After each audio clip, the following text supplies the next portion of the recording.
Chapter 28:51. When they heard that they were going to be imprisoned and might even be beheaded, they were scared out of their wits. Boss Zhang was a bit dumbfounded as he hastily knelt on the ground and begged for mercy. He kept shouting, "Crown Princess, please be magnanimous and forgive us this time. It's this one's family that is short-sighted and unwilling to accept the fact that Kai Dai Veranda's business is booming. That's why we thought of such an absurd method to take advantage of Kai Dai Veranda. We didn't want to offend Your Highness the Crown Prince and Crown Princess," Boss Zhang said in fear and trepidation. Shopkeeper Wu's eyes burned and his veins throbbed as he listened on the side. "Because Kai Dai Veranda's business was booming, you coveted it and acted to destroy it. You wanted to use this as a pretext to slander them? The main reason was that Kai Dai Veranda's business was too good. Ever since Aber had taken out the holy rice and fruits and vegetables filled with spirit energy, Kai Dai Veranda's business had risen steadily. The prices of Kai Dai Veranda's dishes were already extremely high to begin with, and the prices of the new holy rice and spirit vegetables had reached a hair-raising level. This instantly attracted the attention of the surrounding restaurants. Actually, it wasn't just Boss Zhang's family that had sent people to Kai Dai Veranda to inquire about the situation. In reality, there were many restaurants in the surrounding area that had sent their waiters to Kai Dai Veranda to secretly investigate. But the results of their investigations were all consistent. Kai Dai Veranda's new dishes, whether it was the holy rice or the special spirit vegetables, were all limited in supply. There were even a few times when customers almost fought over a plate of holy rice. This kind of matter was very strange. If Kai Dai Veranda's business had been booming in the past, then it had been booming, but it hadn't been this popular. But the waiters that the bosses had sent out hadn't been able to find any clues. In the end, one of the insiders had pitted them and told them. It turned out that a cultivator of the 7th level of the spirit realm had eaten an extremely expensive meal of holy rice at the Kai Dai Pavilion not long ago. He'd advanced in level that night and had been unusually excited. He'd spread the news to his friends and family. Therefore, this matter had become more and more miraculous through word of mouth. Now, everyone knew that Kai Dai Veranda's holy rice was very helpful to cultivation. Because that practitioner had been stuck at the 7th level of the spirit realm for who knows how many years, he had thought that he would never be able to break through this realm in his lifetime. However, he had unexpectedly advanced just like that. This caused him to be wild with joy, and it once again broadened his horizons. He realized that there was no end to cultivation in this world. You don't know what will happen in the next second. This made his stagnant life suddenly rise and fall. This person felt that perhaps his cultivation base could really be improved, so he planned to buy more holy rice from shopkeeper who had a sky-high price. However, shopkeeper who spread out his hands, indicating that he couldn't buy it even if he had the money. The holy rice that Aber had given him was only enough to feed 30 people. After these days of consumption, it had long been used up. Therefore, the last few bowls of holy rice were sold at sky-high prices. A bowl of holy rice that cost 30,000 was sold for 180,000. After the news spread to the various restaurant owners, how could they still sit still? All of them jumped to their feet. What kind of sky-high price was this? How could it be sold for 180,000? Their small restaurants didn't even make 180,000 in a year. How could this be? This was a special product. This was simply robbery. Chapter 28:52. The news spread like wildfire. Everyone was saying that Kai Dai Veranda's holy rice paired with spirit vegetables could increase one's cultivation level and aid in making breakthroughs. As a result, the entire sovereign capital was in an uproar. Many patriarchs of aristocratic families were racking their brains to buy this holy rice. Unfortunately, even shopkeeper who didn't have any stock of this holy rice on hand. Not only that, several family clans had secretly sent people to Kai Dai Veranda to gather information. They wanted to uncover the secret of the holy rice. But to their disappointment, they found nothing. Kai Dai Veranda's daily supply of fruits and rice was basically depleted. Even if there was some residue left, they could not find anything amiss after secretly investigating it. Everyone returned empty-handed, but they were even more curious about the holy rice, spirit vegetables, and fruits. Family patriarch Long, who had been stuck in his cultivation realm for several years, was extremely curious about the limited offerings of Kai Dai Veranda. However, there was nothing he could do about it. He had repeatedly tried to purchase the holy rice, but was told that it was out of stock. The repeated requests only made his heart itch even more. Kai Dai Veranda's business was even more prosperous than before. Aba lowered her head to glance at the Zhang family. She pursed her lips and asked coldly, "Who taught you to move a corpse here and cry?" Granny Zhang kowtowed. This time, she was not faking her tears. She was truly regretting her actions. "Crown Princess, it's my fault. I was blinded by greed and wanted to scam Kai Dai Veranda. I'll tell you everything. Someone did come to our Zhang family and wanted us to move Era's corpse to Kai Dai Veranda's entrance to continue causing a ruckus. That person was wearing a fewer mask and sounded like a middle-aged man. However, from my decades of experience, that person was definitely a woman disguised as a man." Aba coldly glanced at Granny Zhang. Old Madam wailed as she wailed, "Crown Prince Consort, this old woman has told you everything she knows without reserve. I implore you to let us off this once." Aba did not say a word. Instead, Assistant Minister Zhou commanded more than a dozen strong guards to step forward and arrest the Zhang family. They placed the shackles that were originally placed on the boy's family onto them. Aba did not say a word until the Zhang family was dragged away by Assistant Minister Zhou. It was only after the Zhang family's wailing and fussing faded away that Xiao Mu coldly glanced at the crowd and stated dryly, "This time, Kai Dai Pavilion suffered a fire, so it needs half a month to repair. Kai Dai Pavilion will reopen in half a month, and on that day, it will provide at least 3 new specially supplied items. The quantity is limited, the highest bidder wins." After dropping the news, Aba didn't wait for the crowd's reaction before leading his men into Kai Dai Pavilion. Everyone was stopped outside by shopkeeper Hu and the others. When everyone heard that Kai Dai Pavilion was going to get more than 3 types of special supplies in half a month, they were excited and emotional. There were even more people who had come to inquire about the news. One after another, they ran out from the crowd and returned to their respective clans to report the news to their respective clan leaders. In a room in the backyard of Kai Dai Pavilion, Aba sat in front of Kai Xiu's bed. After taking her pulse, he didn't speak for a long time. He kept silent, and his face was not good. Hui Feng cautiously asked, "Crown Princess, is Kai Xiu's injury very serious?" Aba shook his head. "She can be treated."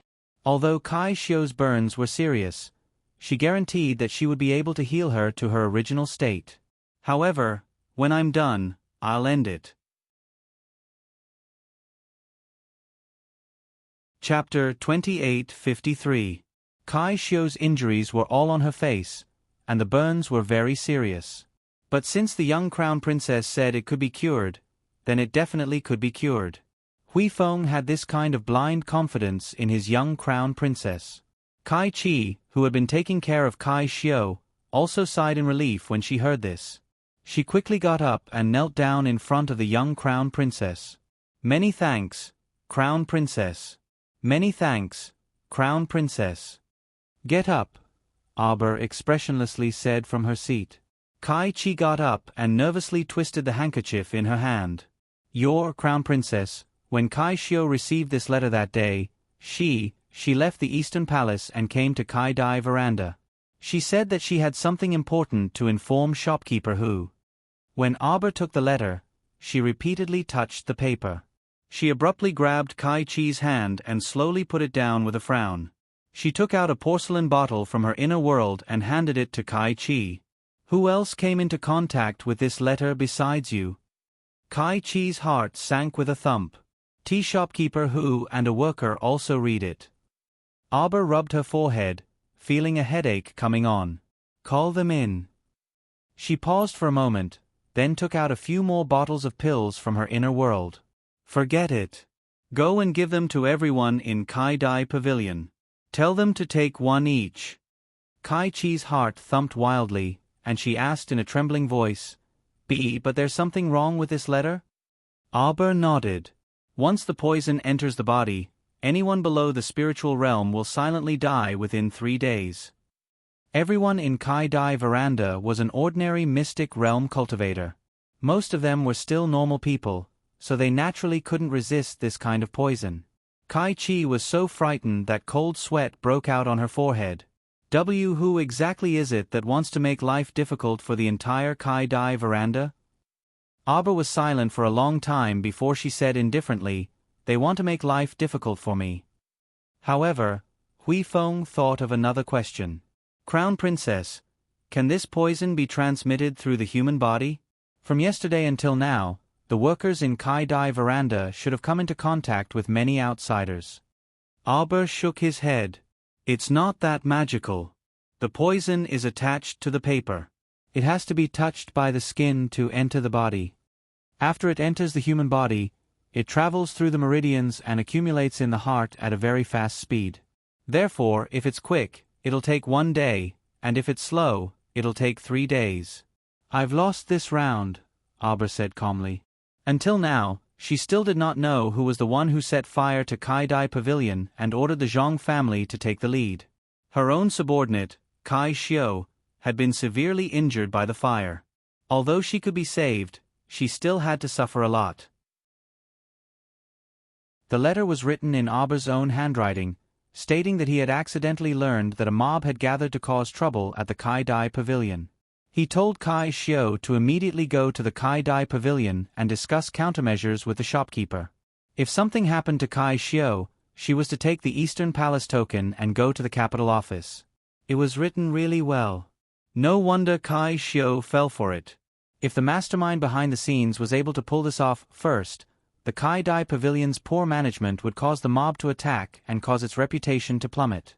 At the same time, the little crown princess's reputation would also plummet. Second, the Kai Dai Pavilion's shopkeeper and workers would suddenly die within 3 days after coming into contact with the letter. Third, an even bigger rumor was very likely waiting for them at this moment. For example, the Kai Dai Pavilion's dishes were unclean, and even their shopkeeper and workers had died without knowing why. Another example was that the little crown princess was a natural jinx and a star of misfortune. Chapter 2854.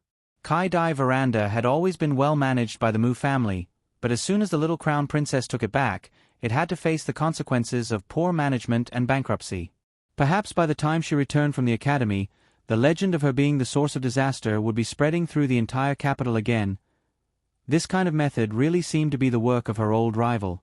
That old rival who didn't let her have an easy time, skillfully and thoughtfully laid out this scheme. If she hadn't suddenly appeared and rushed back, perhaps all of this really would have developed uncontrollably according to that person's scheme. Arbor pursed her lips and reflexively clenched her fists, stubbornly controlling the overwhelming emotions in her heart. If that old rival was right in front of her right now, she probably would have uncontrollably torn him to shreds. Arbor took a deep breath and looked down at Kai Xiu, who was lying on the bed with her eyes tightly shut. After instructing someone to bring in water, Arbor skillfully removed the layers of cloth wrapping around Kai Xiu's face. She first carefully cleaned her wounds before applying ointment on them. Afterwards, she stood up and instructed Kai Chi, who was standing to the side, "The wounds on her face will hurt and itch for the next 2 days. When she wakes up, you can't let her scratch at the wounds. Watch her carefully. She'll gradually recover after applying this ointment for 3 days. At that time, the numbness and itchiness will gradually disappear." "Yes, Crown Princess. This servant will definitely watch over her carefully." Arbor handed a bottle of pills to her. "If she really can't take the pain anymore, let her take one." "Yes." Arbor pursed her lips and walked out of the room with a taut expression. When the door to the side room slammed shut, she looked up at the sky under the setting sun, her eyes so heavy that they looked like they could drip water. This person went to great lengths to set a trap for her, scheming to smear the Kai Dai Veranda's reputation. She truly put in a lot of effort. She reached out to rub her aching head. She vaguely thought of something in her mind, but it disappeared without a trace in the blink of an eye. Since she couldn't think of it, then she wouldn't think about it. Kai Xiu couldn't really move due to her injuries, so Arbor had Kai Chi stay behind to take care of her while she led Hui Feng, Li Yi, and the others back to the Eastern Palace. As night approached, Hui Feng came to report with a slightly unsightly expression. He said that the 8 members of the Zhang clan who had been imprisoned in the Ministry of Justice's prison had all suddenly died. Arba was so angry that he smashed the teacup on the ground. Zhao Tengdong, Eunuch Chen, Aunt Jing, and the others didn't even dare to breathe loudly as they lowered their heads. Good, good. Very good. Arba repeatedly muttered, his eyes shining with a fierce light. She felt as if she had missed something. It turned out that the poison that could cause sudden death was indeed set up by the Zhang family. This old opponent of hers was still as ruthless and swift as ever, causing her to suffer an imperceptible defeat once again. Although the Zhang family was despicable, they wouldn't go so far as to kill their entire family. Being imprisoned was just to teach the greedy Zhang family a lesson they would never forget. Now, the lesson of the greedy Zhang family was truly long-lasting. Their entire family's lives were paid for it. Is there anyone left in the Zhang family? At the same time this subordinate received the news, old Madame Zhang's only remaining grandson has already gone to the capital magistrate's office to sue the crown princess. Eunuch Chen couldn't help but say angrily, what's he suing the crown princess for? Even if his entire family died in prison, shouldn't he be suing the Ministry of Justice for their lack of supervision? The end.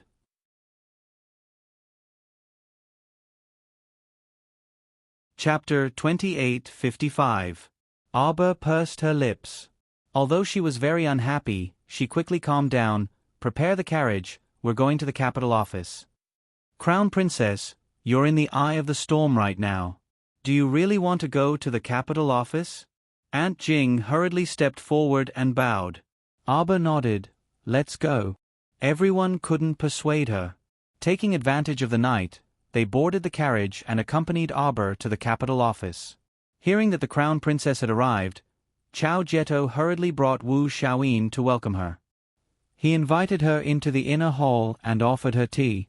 After a short while, he led a long-faced man in his 20s over. That man was wearing a brown robe. His clothes were very simple. He had thick eyebrows and big eyes. Seeing the little crown princess sitting on the armchair, he didn't panic. He only raised his eyes and bowed. This commoner Zhang Enjie greets the crown princess. Arba put down the teacup in her hand and nodded at him. You came to the capital office in the middle of the night and beat the drum to accuse me. This matter is now known by all.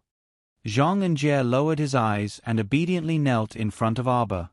Arba didn't let him get up. He also didn't get up. He only knelt there with his back ramrod straight. Where's the complaint? Chao Jieto only felt that the complaint was very hot. He took it and handed it to the little crown princess, then silently retreated to the side. The little crown princess silently read for a minute. Then, with a pa sound, she slapped the complaint on the table beside her. The entire inner hall was silent. Chao Jieto and several other officials felt a heavy pressure in their hearts. The little girl was very young, but her aura was very strong. You've read books. This complaint is written clearly and with great emotion. It's really not bad, Arba said coldly. Her sharp gaze fell on Zhang Enjie. But in your complaint, you say that this crown princess ordered the Ministry of Justice to punish the 8 members of the Zhang family. What basis do you have? Based on your own far-fetched conjecture. Zhang Enjie suddenly raised his head. When I went to the prison to visit, the people in the Ministry of Justice's prison didn't allow me to get close at all. If you're not guilty, then what is it? Arba looked at the man coldly. You're Zhang Enjie. Yes. Why didn't you come today? I'm sorry to disappoint the crown princess. Zhang Enjie retorted indifferently. This commoner disapproved of grandmother and father coming to Kai Dai brothel to cause trouble from the very beginning. Arba looked at him deeply. Come with me. I'll have to trouble Lord Chao to accompany me. Crown Princess's words are too serious. Chao Jieto was overwhelmed by the favor and said, This is this official's responsibility. Crown Princess, please, please. Thus, Chao Jieto and Wu Xiaoyin accompanied Arba's group to the Ministry of Justice's prison. When Assistant Minister Zhou received the news that the 8 members of the Zhang family had died, he knew that the situation was not good. He immediately reported the matter to his superior, Minister Feng. Now that he knew that the Crown Princess's group had arrived, Minister Feng led Assistant Minister Zhou to the main entrance to welcome them and led them to the prison. Assistant Minister Zhou had long expected that someone would come to investigate the prison after such a big incident. Thus, he had ordered the jailers to tidy up the prison. Those frightening torture instruments were all put away. When they walked into the prison, they saw that it was still clean. "Crown Princess, this way please." Assistant Minister Zhou ordered the jailers to lead the way and led the group to the prison where the Zhang family had previously stayed.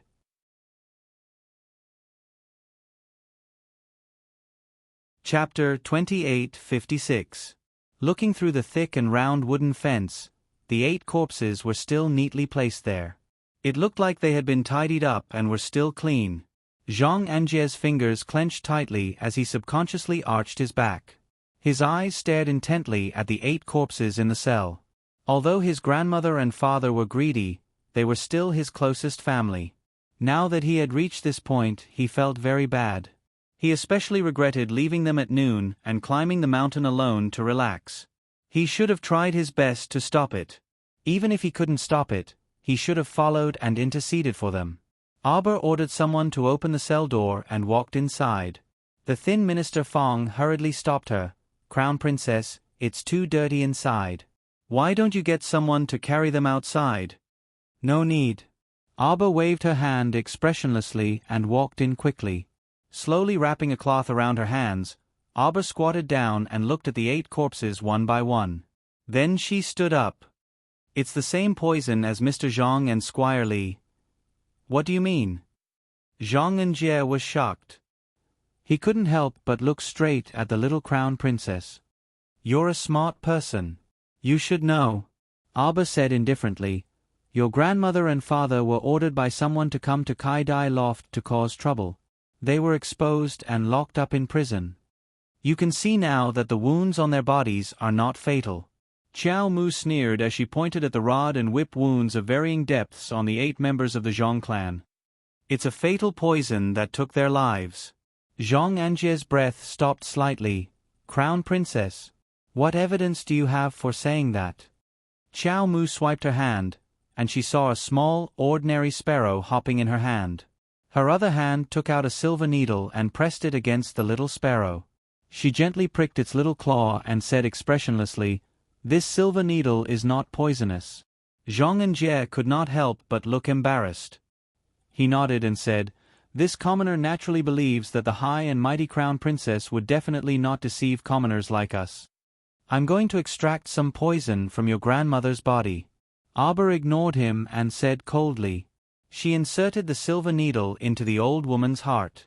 When he took out the silver needles, everyone leaned over to take a look, but they didn't find anything strange. The silver needle was still an ordinary silver needle, and it didn't turn black after encountering the poison. The little Crown Princess gently pressed down on the little bird with one hand and once again pierced the silver needle into its little claw. "This poison entered your grandmother's body and flowed through her meridians toward her heart. The poison that has accumulated in the heart can be said to be the essence of the poison. A person this big will die in at least a day or 3 days.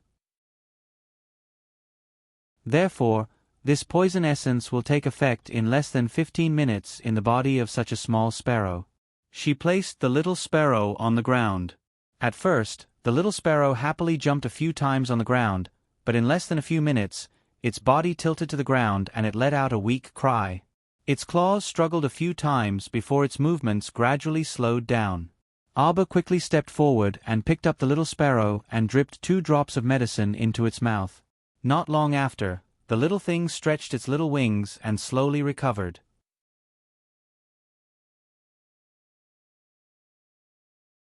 Chapter 28:57. Although he still looked dispirited, at least his life was saved. The little stoic straightened up and turned to look at them. Her gaze landed on Zhang Anjie's face. "If you still feel suspicious, you can find someone to test this poison.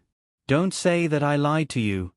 When everyone present heard this, they all took a step back in unison, leaving Zhang and Jie standing alone in front of the crown prince consort with a bewildered expression. The little crown princess looked at him with a stoic expression.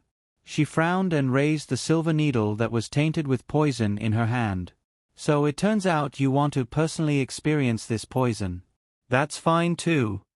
Zhang and Jie hastily retreated, but Minister Fang and his group of troublemakers retreated even faster than him.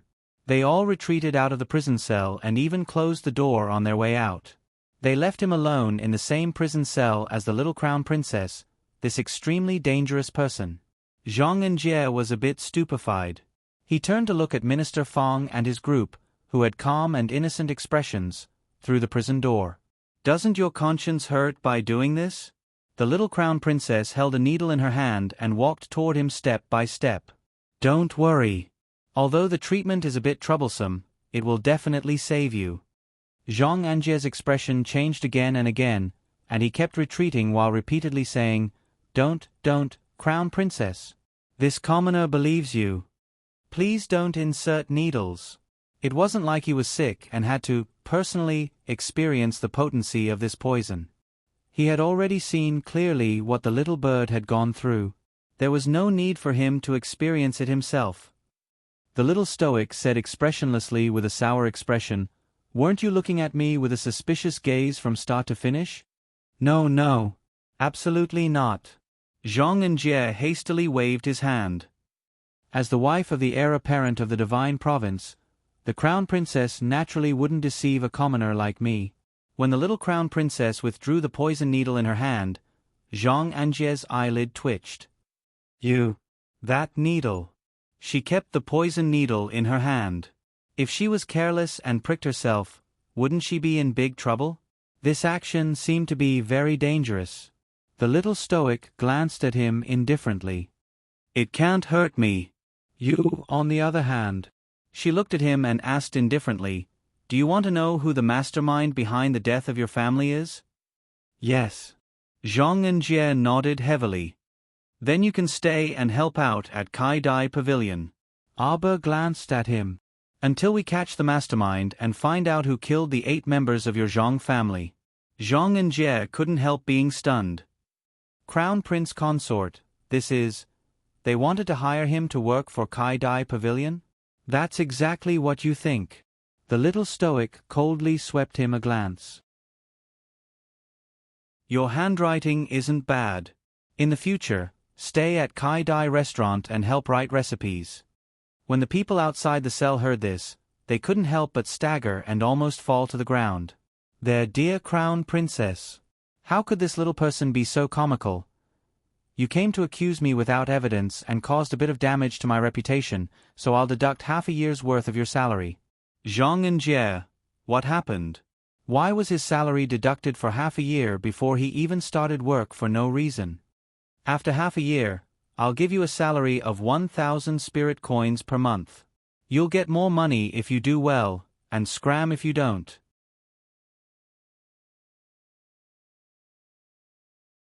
Chapter 2858. Zhang and Jie looked at the young crown princess in front of him with an odd expression. Outside the prison cell, Minister Fang and his group had long been unable to look straight at him. For some reason, they actually started to sympathize with Zhang and Jie, this hothead, from the bottom of their hearts. "It's the funeral of the 8 members of the Zhang family," Minister Fang hastily said. "This humble official has already submitted a memorial to His Majesty regarding this matter. His Majesty has clearly stated that this family should be properly buried." "Oh, then the royal court will pay for the funeral expenses, right?" The little stoic muttered before turning to say to Zhang and Jie, "Once you're done, I'll give you 10 days off. If there's nothing else, come back to work earlier."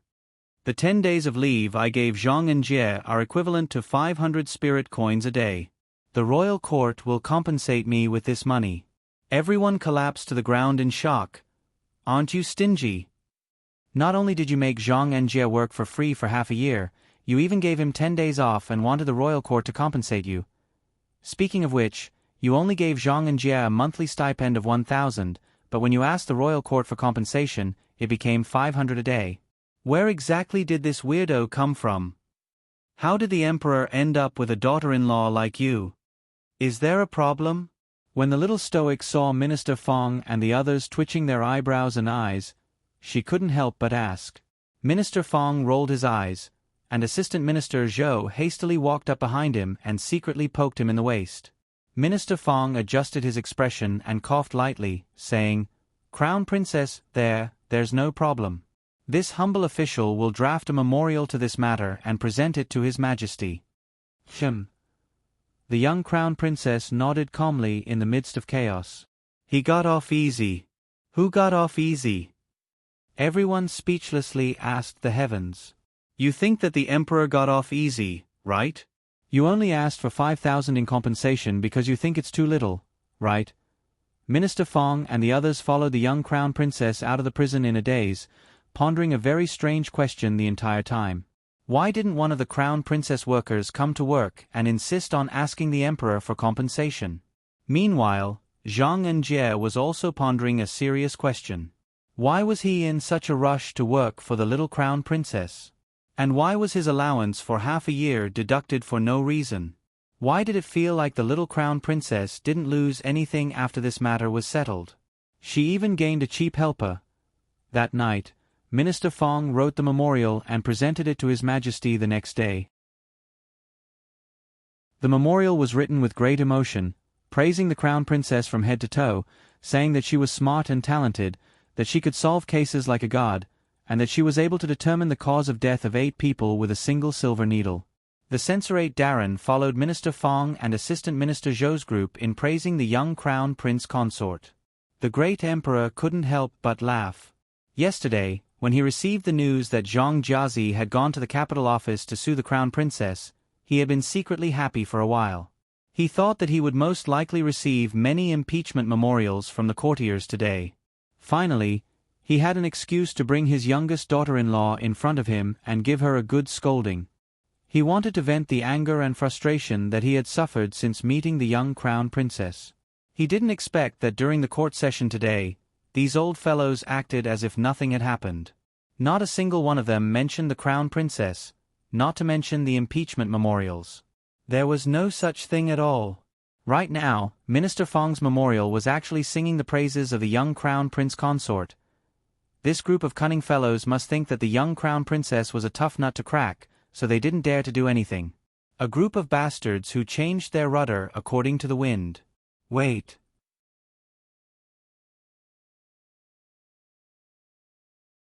Chapter 2859. In the end, Minister Fong's memorial eulogized the Zhang family, and he even proposed that the imperial court compensate the Zhang family with funeral expenses. Alright, that was fine. After all, the person died in the Ministry of Justice's prison, and the imperial court had to shoulder this inexplicable blame. So be it if there were funeral expenses. But the problem was that Minister Fong mentioned the final 5,000 spirit coins as a delayed labor fee. What was this? The imperial court had to pay for this? When Mo Lusheng heard about this baffling compensation of 5,000 spirit coins, he couldn't help but laugh in exasperation. Although the officials below didn't dare to say anything, the faces of Prince Kong, the Prince of Giant Pain, and the others standing in the front row were clearly twitching, and they were secretly suppressing their laughter. The princes were mostly rejoicing in other people's misfortune, right? Mo Lusheng swept a glance at Prince Kong. Stop pretending, you almost can't suppress the smile on your lips. Mo Lusheng felt that if this little stoic was in front of him right now, perhaps he would personally beat her up. The Emperor of the Divine Province expressionlessly looked at Minister Fong.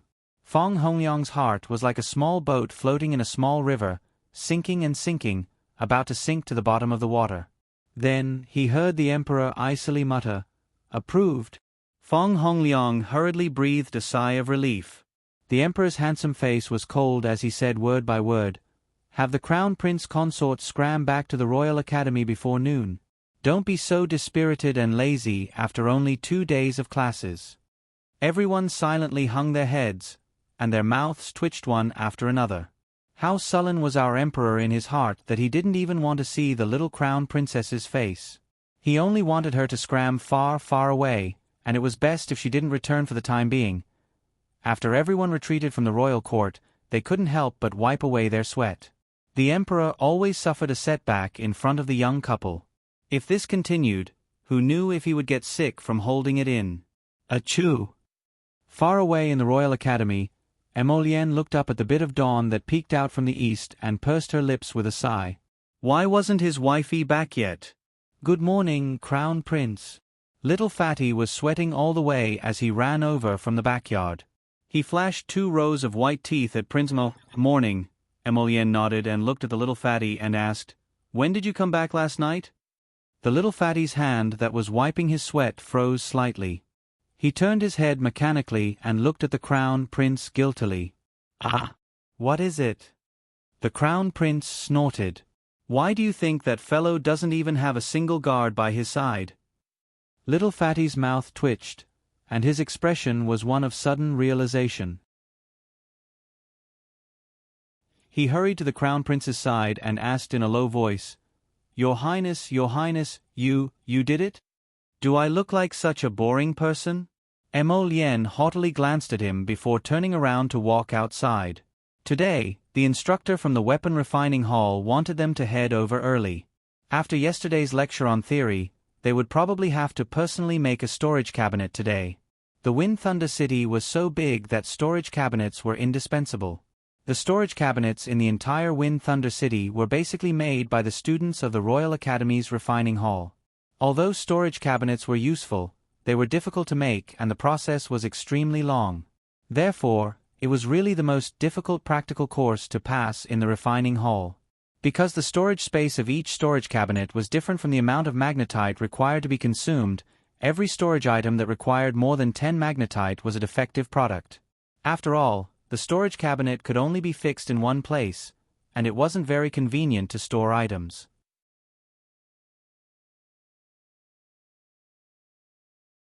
Chapter 2860. If each storage cost more than 10 pieces of magnetite, then they really couldn't afford it. In addition, now that they were all using spirit coins, the blacksmiths were required to keep up with the times and improve their own storage cabinets. In yesterday's theory class, they were required to use spirit coins to replace magnetite storage during the process of making the storage cabinets. Of course, the consumption of spirit coins had to be controlled within 5 spirit coins. If the price was too high, the commoners in the city would definitely not be able to afford it. Today's task was to make this storage cabinet. Of course, it was impossible for most people to make a storage cabinet in a day. His Highness the Crown Prince missed his wife and was somewhat absent-minded. During the practical class, the crafting furnace and spirit fire that everyone used were all provided by the Academy. Soon, the absent-minded Crown Prince caused a stir in the weapon refining hall. On the way to the cafeteria at noon, all the students of the Divine Prefecture branch were talking about their Crown Prince's miraculous feat of casually making a storage cabinet in half an hour. Everyone said, His Highness is too miraculous. Even the students of the weapon refining hall felt a sense of pride. It is indeed miraculous. The teachers gave us 2 days. I didn't expect that His Highness the Crown Prince would only need half an hour to make such a perfect storage cabinet. Not to mention the tens of thousands of times of storage. Each storage only costs 1 spirit coin. If this storage cabinet is placed in the city, it will definitely be very convenient for everyone. Yes. I heard that Principal Yun personally talked to His Highness the Crown Prince about this. He probably wants His Highness to make a few more storage cabinets so that the school can buy them. His Highness doesn't lack money. That's right. He's just doing it for fun. Someone immediately revealed the truth. Countless people beat their chests and stamped their feet. They kept shouting in their hearts, God is too unfair. Why did it have to be given to the person who was born with a silver spoon in his mouth who had such high intelligence and skills? This matter spread throughout the entire Imperial School. Not only was the entire Divine Prefecture branch shocked, even the Underworld and Songzhou branches were shocked. A portion of the people from Songzhou and Underworld didn't know Emolienne yet, so they were eager to make friends with His Highness who had extraordinary refining skills. Students who were used to eating lunch usually went to the Royal School's cafeteria to settle their lunch. Today, the hall was especially full. Everyone, regardless of whether they were here to eat or not, wanted to see the Crown Prince. When Emolienne and Duan Yu walked in side by side, they saw several hundred to 1,000 pairs of eyes simultaneously turning to look at them. Everyone was dazzled by the two of them, and then there were all kinds of love-struck screams. Little Fatty and Qi Xian hurriedly rushed to the front and blocked the crowd who wanted to surround them.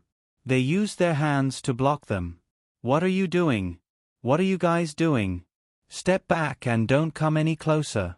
I'm warning you, whoever takes another step forward, be careful of my fist." What a joke. Without Jojo around, the heavy responsibility of protecting His Highness would fall on their shoulders.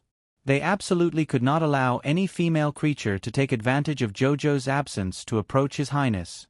"Prince Lien." Suddenly, a person shouted and squeezed through the crowd with all his might, pouncing over to hug Mo Lien's leg. How could Mo Lien let him hug her? She quickly dodged back, causing him to miss. The sixth watch ended.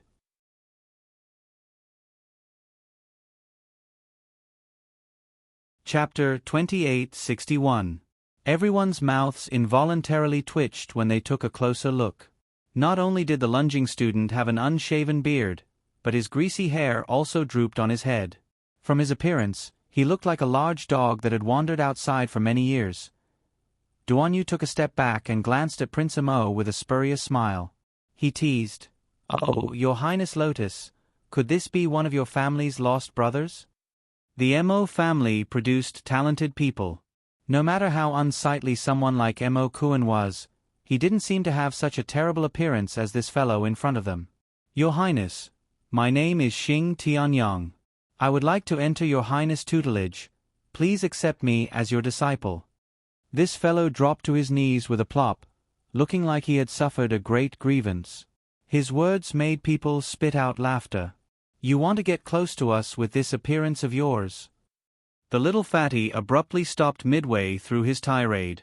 His eyes widened, and he couldn't resist exclaiming, "What? You want to take Her Highness Lotus as your master? Was this punk here to make fun of them?" Judging from his age, this punk was probably in his 30s, right? Mo Lien glanced at Xing Tianyang exasperatedly. "Don't block the way. What kind of joke was this?" He didn't want to accept such a greasy disciple. Right, don't block the way." Everyone repeatedly shouted for Xing Tianyang to move aside. The group was all blocked at the entrance. Xing Tianyang crawled over and wanted to hug Mo Lien's thigh again. "Your Highness, I beg you to take me in. Take me in, Your Highness. Your Highness, take me in." Everyone looked up at the sky speechlessly. This Xing Tianyang couldn't have a hole in his head, right? With his stinky appearance, whoever took him in would be unlucky. If they took this fellow in, wouldn't they pass out from his stench every day? Duan Yu lowered his head, unable to suppress the smile on his lips. "Since Xing Tianyang is so sincere, why don't you take him in?" Xing Tianyang cast a grateful glance at Duan Yu. Mo Lien cast a glance at Duan Yu before chuckling and thanking his family. She then strode past Xing Tianyang. Seeing this, Xing Tianyang hurriedly got up and ran a few steps, chasing after Mo Lien and shouting, "Your Highness Lien, please accept me. Your Highness Lien, I really want you with all my sincerity." The little fatty swung his round arm and pushed Xing Tianyang to the side. Xing Tianyang's voice suddenly stopped. The door of the private room on the second floor of the dining hall was pushed open, and a man who was wrapped up tightly came out, only revealing a pair of eyes. A group of people clustered around that person as he walked down the stairs and bumped into Mo Lien, Duan Yu, and the others. The corners of little fatty's mouth twitched. He lowered his head and his shoulders trembled slightly. Qi Xian also glanced at that person, then coughed and took a few steps back. At this moment, a male student who was holding a tray of food happened to turn around, and the bowl of soup in his hand hit the masked man.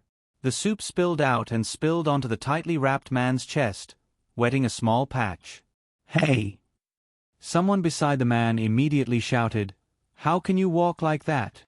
Don't you have eyes?" Sorry. When the male student saw these people's stance, he quickly lowered his head and apologized profusely. The man who reprimanded him walked up and smacked him.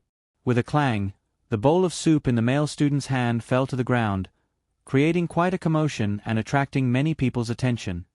"Do you know who this is?" That person put his hands on his hips, looking like a fox exploiting the tiger's might.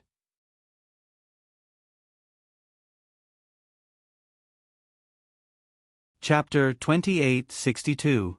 The male student hurriedly shook his head, revealing a look of fear and trepidation.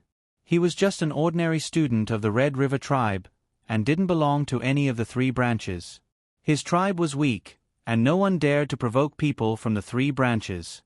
Besides, he was just a new student this year, and he didn't want to cause any trouble in the school. The person who smashed someone's soup bowl pushed the male student with an unforgiving look. "Do you think you can just say a few words of apology?" "Ba Shu." Su Yonyong frowned and shouted at the burly man, "Stop it, come back." The man called Ba Shu looked back at his master. Seeing that his master didn't say anything, he could only walk back resentfully. Su Yonyong understood her master's mood very well. At this time, her master didn't want to talk nonsense with others at all. He wrapped himself up like this because he didn't want to attract attention. However, this idiot Ba Shu made a fuss over such a small matter. He wanted everyone's attention to them and make her master more embarrassed. "Yo! Isn't this the Crown Prince of Zhongzhou, His Highness Li?" Suddenly, an idiot jumped out of nowhere and slapped Zhongzhou's Crown Prince Rong Li's shoulder as if he was very familiar with him. Rong Li's face stiffened. When this dumbass slapped him, he accidentally pulled off his tightly wrapped hood. Thus, His Highness Li's bruised and swollen face was presented in front of everyone. Pfft. A student nearby couldn't hold back his laughter and burst out laughing. The rice grains in his mouth were scattered all over the place. "What are you laughing at? Don't you want to live anymore?" Ba Shu, the old man, straightened his neck and roared in a gruff voice. "Oh my God, are you serious? Your Highness Li, you look like this? What's wrong with you?" The person cried out in surprise, blinking his eyes and covering his mouth with his hand in shock, expressing his shock and bewilderment in a timely manner. "Hell leopard." Rong Li spat out these 2 words from between his teeth. His pair of narrowed eyes that were almost invisible stared fixedly at the grinning young man in front of him. "Ah!" Ming Bao reached out to pick at his ears. Rubbing his chin, he looked at him in shock and said, "Your Highness Li, you couldn't have been beaten up by someone, right? Who dares to make a move on our Highness Li?" Ming Bao said with a shocked expression. "Oh my heavens! Wah wah wah, Prince Lu, come and see. His Highness Li was beaten up so badly that his eyes can't even be found." Everyone couldn't help but twitch their lips. Beside him, vassal Prince Lu, who had been loudly called out to, helplessly raised his hand to rub his forehead. He turned to look at Mo Lian's party and stepped forward to bow. "Mo Lu greets Your Highness the Crown Prince and His Highness Prince Chen." Mo Lian nodded slightly as he discreetly sized up this handsome and elegant cousin of his. Although they were both princes, this Prince Yong and was obviously not on the same level as the Prince Jianping. He was much more promising than the Prince Jianping. Hey, don't be so polite. We are all cousins, and we are in the academy now, not the imperial court. There's no need to be so particular." Ming Bao came forward and tugged at Child Lu. Lu, look."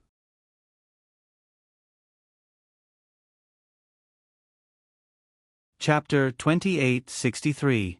I saw it. Mo Lu helplessly face-bombed. He suddenly felt that he shouldn't have acted on a whim today and followed this dunce to the dining hall for a meal. Didn't he see that His Highness the Crown Prince Rong Li's face was already the color of a pig? This guy actually dared to add fuel to the fire and still fearlessly provoked this prince. Wasn't he afraid that he would get enraged and slap him to death? What's going on? Ming Bao giggled as he approached Rong Li. He sized him up several times and clicked his tongue. Heavens, this beating is too ruthless. Who exactly did this? Have you found out? Your Highness Li, as long as you say the word, I will definitely help you ferret this person out to vent this anger. There's no need to trouble Your Highness. Rongli replied ambiguously and was about to walk outside.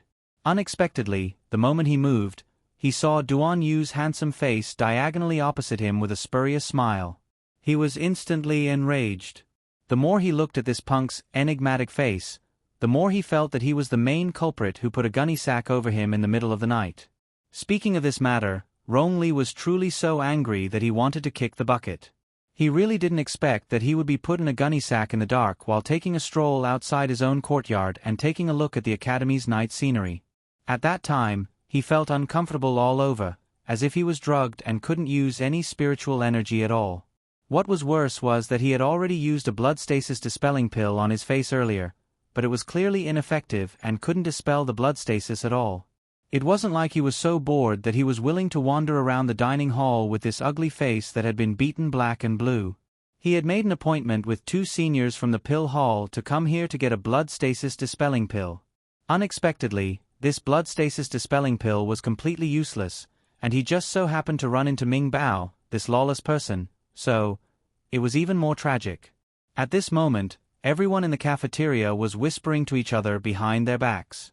They were secretly laughing and talking about this crown prince from the Tsong province.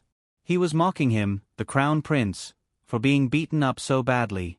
Even his father, the Tsongzhou emperor, wouldn't be able to recognize this crown prince if he were to stand in front of him right now. Rongli flew into a rage out of humiliation and glared at Duan Yu, but the latter naturally responded with an innocent expression. "Let's go."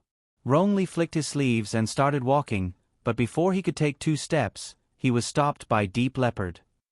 Don't go, big brother Rongli." "Who's your big brother?"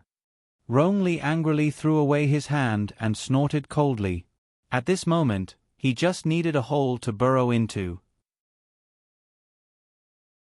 Although his face was beaten out of shape and his eyes were narrowed into slits, he could still feel the burning pain on his face. He wanted to curse out loud. Damn it, if he didn't find out who was the one behind his back, he would definitely take that person's life. No, it's them. It should be a group of people who beat him up last night. At the very least, he could feel several fists of different sizes raining down on his face. He really couldn't figure out who he had provoked. At this moment, Rongli was blocked in the dining hall by Deep Leopard, and his face was so dark that it could drip water. "Go away." "Don't. Big brother Rongli. We haven't seen each other for many years, right? Now that we finally meet, let's sit down and reminisce about old times. If you want to reminisce, find your crown prince to reminisce about old times. I'm not familiar with you." Rongli irritably threw away that guy's hand.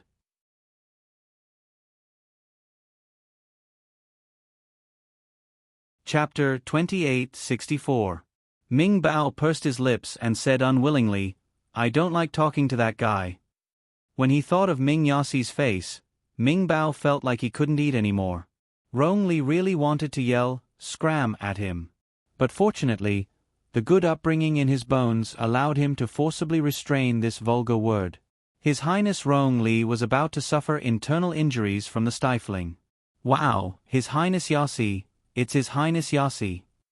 Oh my God, the young sirs from the Qin family are all here. Hurry, hurry, hurry and support me. Why do I feel like my eyes aren't enough to see? The young sirs' outstanding appearances dazzled all the female students present. They were clearly standing in a very ordinary cafeteria, but in their eyes, it was as if they were standing on a hillside filled with flourishing flowers and fluttering willow leaves. Facing them were several extraordinarily handsome young sirs in full bloom. "Ah, I heard His Highness the Crown Prince of Tsongzhou was severely injured from the beating. Where is he?" Ali followed behind Ming Yassi, and every time he opened his mouth, he would say something that was infuriating. Everyone from Tsongzhou involuntarily wanted to grind their teeth. "My apologies. My eldest brother isn't seriously injured. Sorry to disappoint you." Duan Yu turned back to rebuke him with a grin. Ali pursed his lips, but when he saw Duan Yu refuting him, he didn't say anything else. Ming Yassi quickly walked to Mo Lian and looked around before asking with a frown, "Where is she?" "What does it have to do with you?" Mo Lian and Duan Yu answered in unison. Our dear Ming Yassi's face darkened. I have something to say to her. Scram. Emo Lien threw him a word. Ming Yossi's handsome face darkened. Emo Lien, speak properly with me. Seeing that they were conversing, Rongli wanted to circle around them and leave. He really didn't freaking want to continue exposing his ugly side in front of so many outstanding youths. Prince Mo was famous in the 3 provinces because of his extraordinary talent in weapon refinement. Could it be that he, Rongli, was going to be famous because he was beaten up? Hey, Big Brother Rongli, Big Brother Rongli. Underworld Leopard didn't give up and continued to block his path. Rongli's face was so ugly that it was about to emit a yellow light. What are you doing? If it were any other time, his stern shout and glare would definitely be able to intimidate many people. But now, he had been beaten so badly that the bruises on his face couldn't be removed. The slits in his eyes couldn't be opened at all. How could he still widen his eyes to show his majesty? However, it made his narrowed eyes look especially comical. Ha ha ha ha ha. Little Fatty suddenly laughed out loud. Everyone turned to look at him as if they were looking at a brave warrior. To be able to laugh out loud in front of the Crown Prince of Tsong Province without giving him any face, he was truly courageous.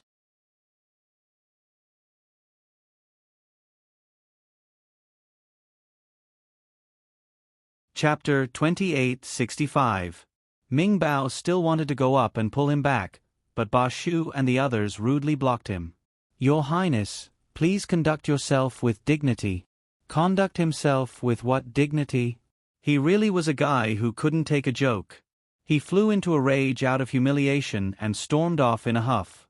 Ming Bao harumphed and scooted over to the Duke of Eternal Peace's heir, Mo Lu. He tugged at his sleeve and said, Ah Lu, let's not play with Rongli in the future. He really is a miser who can't afford to play, humph. Mo Lu couldn't help but facepalm. Today, Tsangzhou's crown prince was utterly humiliated in this cafeteria. His heart was probably about to bleed from holding it in. Let's go eat, Duan Yu muttered before walking up to the private room on the 2nd floor. When the greasy youth, Xing Tianyang, who was glaring covetously from the side, saw this, he hastily howled and wanted to pounce over, but he was stopped by 2 men in black who suddenly appeared. F***CK. How many days has it been since that person bathed?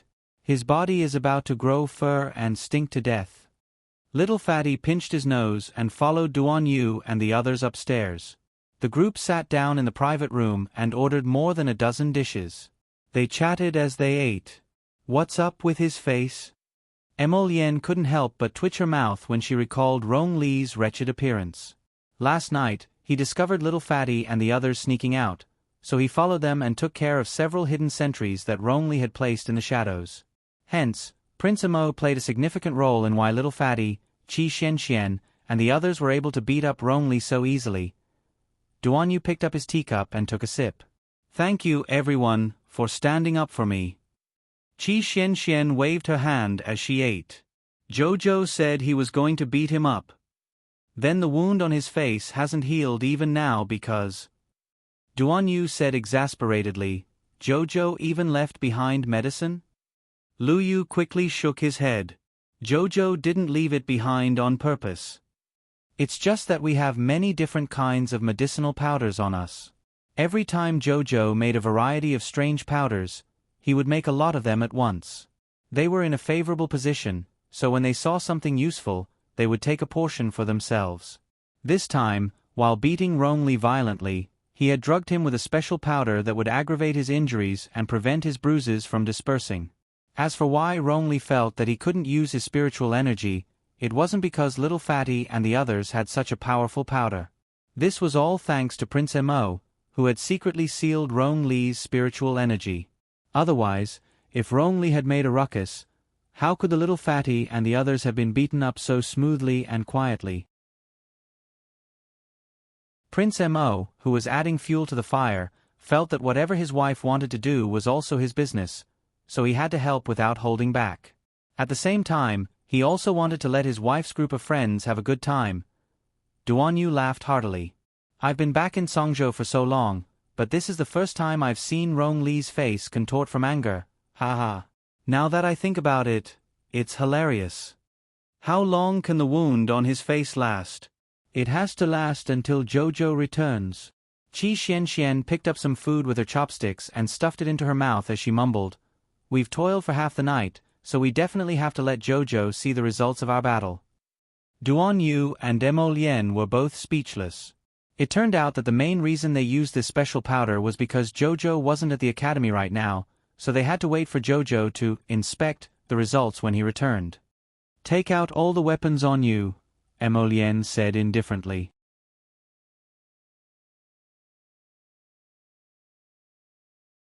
Chapter 2866. Before setting off for the Sun Moon Secret Realm, I'll help you reforge your weapons. Everyone was overjoyed and hastily took out their weapons, placing them in front of the Crown Prince one by one. The Crown Prince put them away into his inner world one by one and nodded at them. "I need some time." "No rush, take your time," the little fatty said with a grin. "In any case, you won't need them at the academy for the next few days." Emolien nodded. "Okay." Everyone chatted idly for a while. When they finished eating and came out of the private room, they bumped into the young masters and misses of the Qin estate in the neighboring room. "Crown Prince Lien and Prince Chen are both here." Eldest young Sir Qin greeted them with a grin. Emolien and Duan Yu both looked at them expressionlessly. Were these people retarded? They had just met at the dining hall's entrance half an hour ago. Was there a need to put on a fake expression as if they had just met?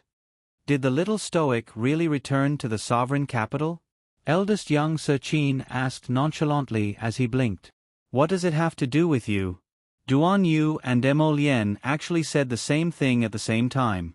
The two of them looked at each other, their beautiful eyes glaring at each other in annoyance. "How is it none of my business?" Ming Yasi strode towards them from the end of the corridor. "I have an extremely important matter to discuss with her. This concerns our future." Prince Mo almost retorted with vulgarities, and a cold glint appeared in his phoenix eyes. "What future do you have with my wife?" Truly a baffling fellow who lingered around like a ghost. She hated him from the moment she saw him. He was simply 10,000 times more annoying than Duan Yu. If Duan Yu could hear Prince Mo's inner thoughts, he might laugh out loud. Sigh, she didn't expect herself to be such a perfect person in Prince Mo's eyes. Ming Yasi's face darkened as he icily said, "I don't want to talk to you. I only want to talk to her." Emolien really wanted to punch this person in the face. Hey, don't be like this." Nether Leopard leapt out from the side, grinning as he blocked Prince Mo and Nether Yas way. Let's talk things out. There's nothing to say to him." Emolien and Ming Yasi said one after another. Prince Mo couldn't help but frown. "What's going on? Why are you saying the same thing as everyone else today?" "Actually, we're all from the same academy." Before Ming Bao could finish his sentence, a loud explosion came from above the cafeteria. A slender figure fell down from the hole in the roof like a storm. He landed heavily on the ground. To be more precise, he stepped on an unlucky guy and fell to the ground in a flash. The place where they landed just happened to be on the stairs. Thus, more than half of the wooden stairs were smashed down by the two of them, and the wooden fragments were scattered everywhere. Emolien, Duan Yu, Ming Yasi, the young masters of the Qin estate, and the late Mu Xingchen, all the onlookers in the cafeteria were stupefied. Their gazes landed on a stoic and expressionless Sir Jojo patting the dust off his body. At the same time, they revealed extremely speechless expressions. Were they dreaming right now? That figure that fell from the sky just now was our little stoic classmate, right? Her calm and expressionless face involuntarily made them wonder if their eyes were playing tricks on them just now. Fragmented dreams.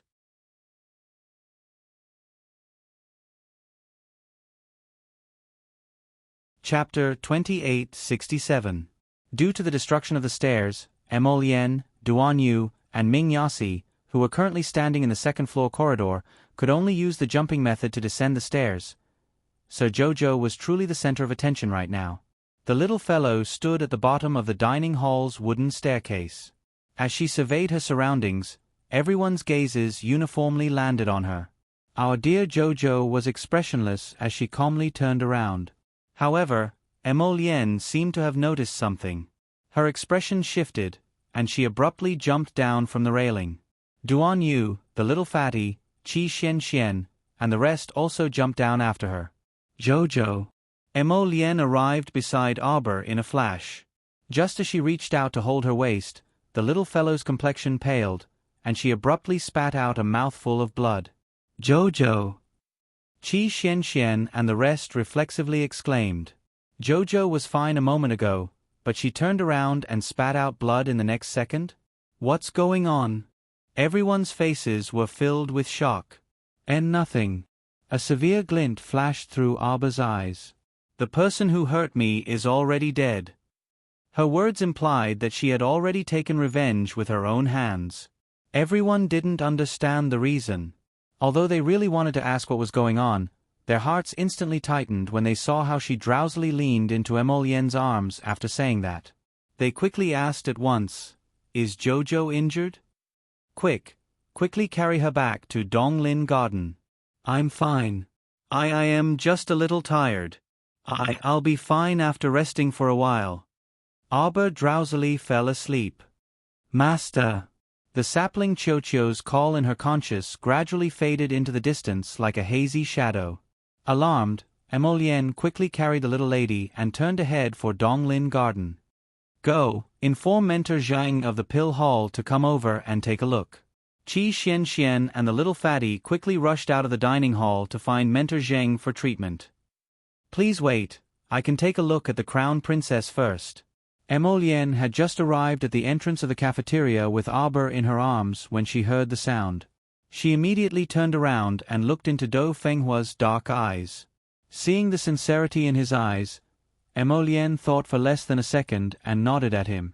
This young Master Dou came from a medical family and was once the last disciple of the Celestial Medical Valley's Old Valley Master. His medical skills were naturally recognized by others. Since Dou Fenghua had volunteered to take a look at his Jojo, he naturally agreed. Young Master Dou quickly walked to the two people's side and indicated for Prince Emo to carry them to the stool next to the dining table. At this moment, no one in the cafeteria made a sound. They held their breaths as they watched the scene before them. To hell with it. A minute ago, this stoic face was still full of vigor and vitality. Now, he actually spat out a mouthful of blood and didn't look well. At this moment, when the Qin estate's eldest and second young masters saw the man's corpse at the top of the stairs, their expressions also changed slightly. The two of them looked at each other before shifting their gazes back to the corpse. That man's face had been completely caved in by a punch. His sternum had also caved in, and several ribs had pierced through his skin just like that. His death looked extremely gruesome. If it weren't for the eagle totem on his shoulder that revealed his identity, the two young masters of the Qin estate really wouldn't have recognized that this person was actually a loyalist by their father's side. What happened? Could it be that this loyalist beat Jojo until he spat out blood?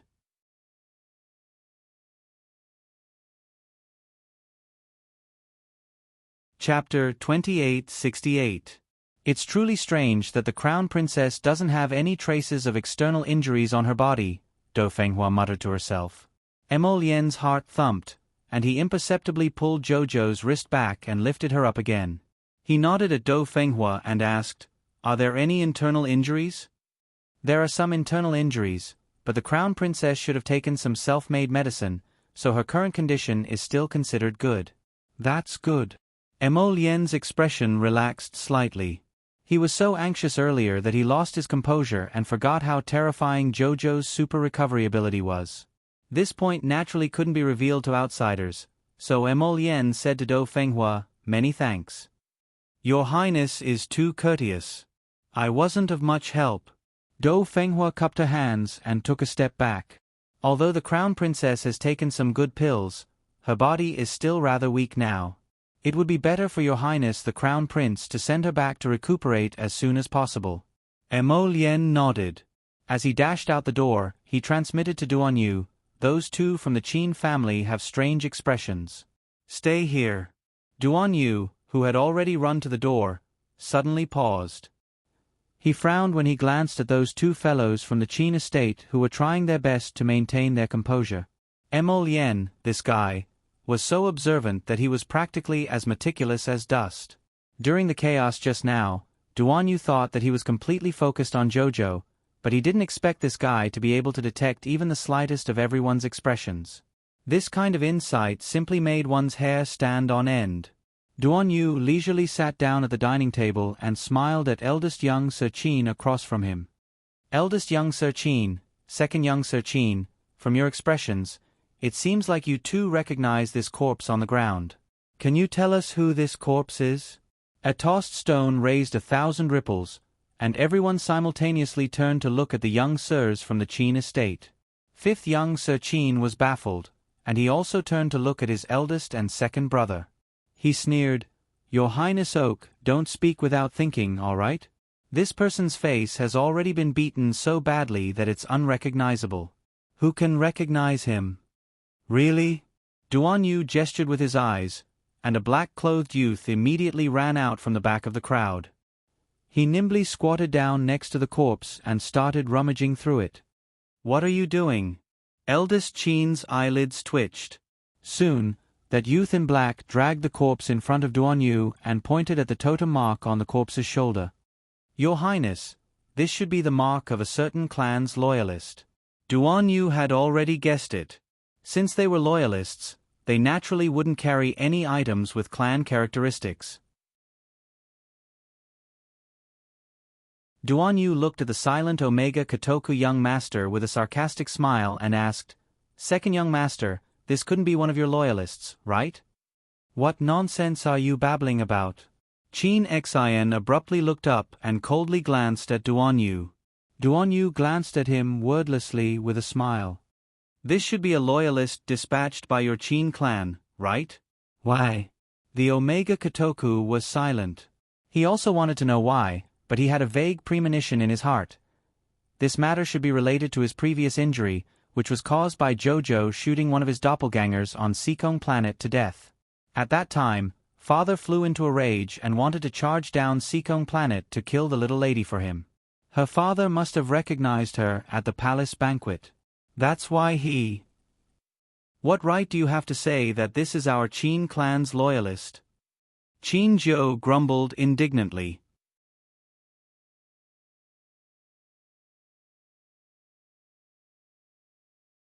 Chapter 2869. Silence hung in the air, and no one bothered with him. Qin Zhou pursed his lips at Duan Yu.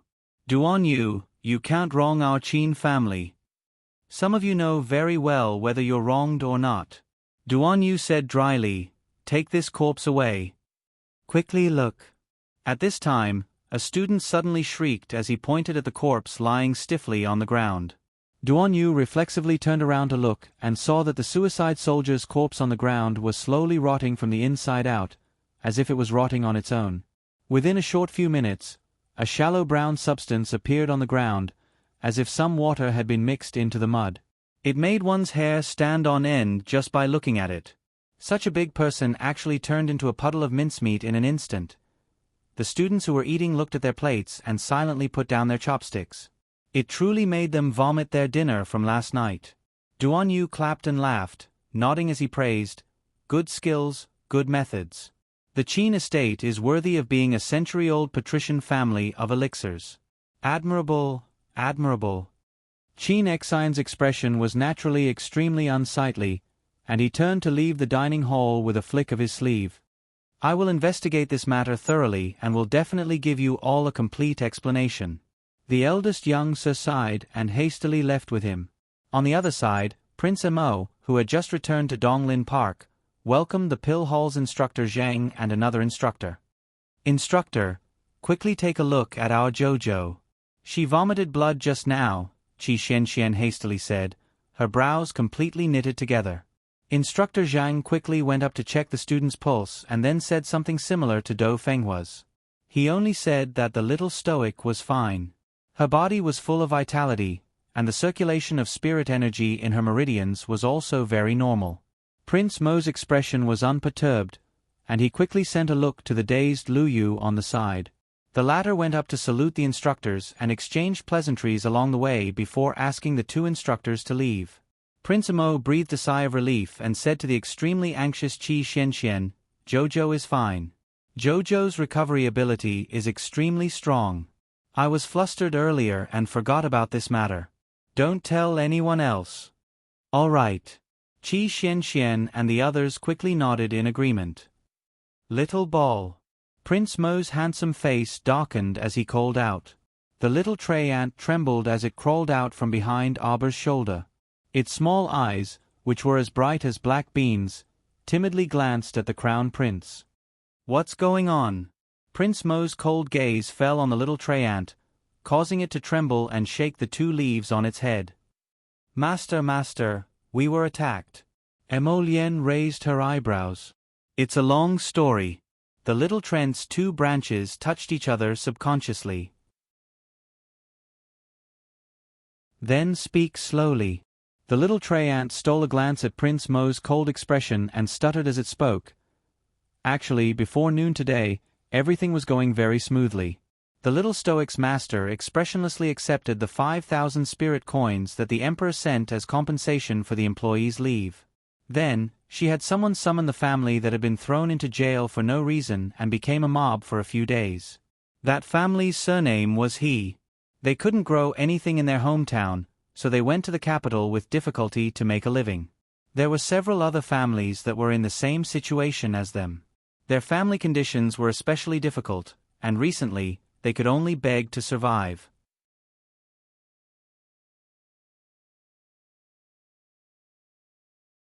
Chapter 2870. At present, he was the only strong man left in the He family. There were so many mouths in the family waiting to eat, and it was hard to find work in the capital. Therefore, he had been mingling with the refugees and beggars for a while. Who would have thought that misfortune never came singly?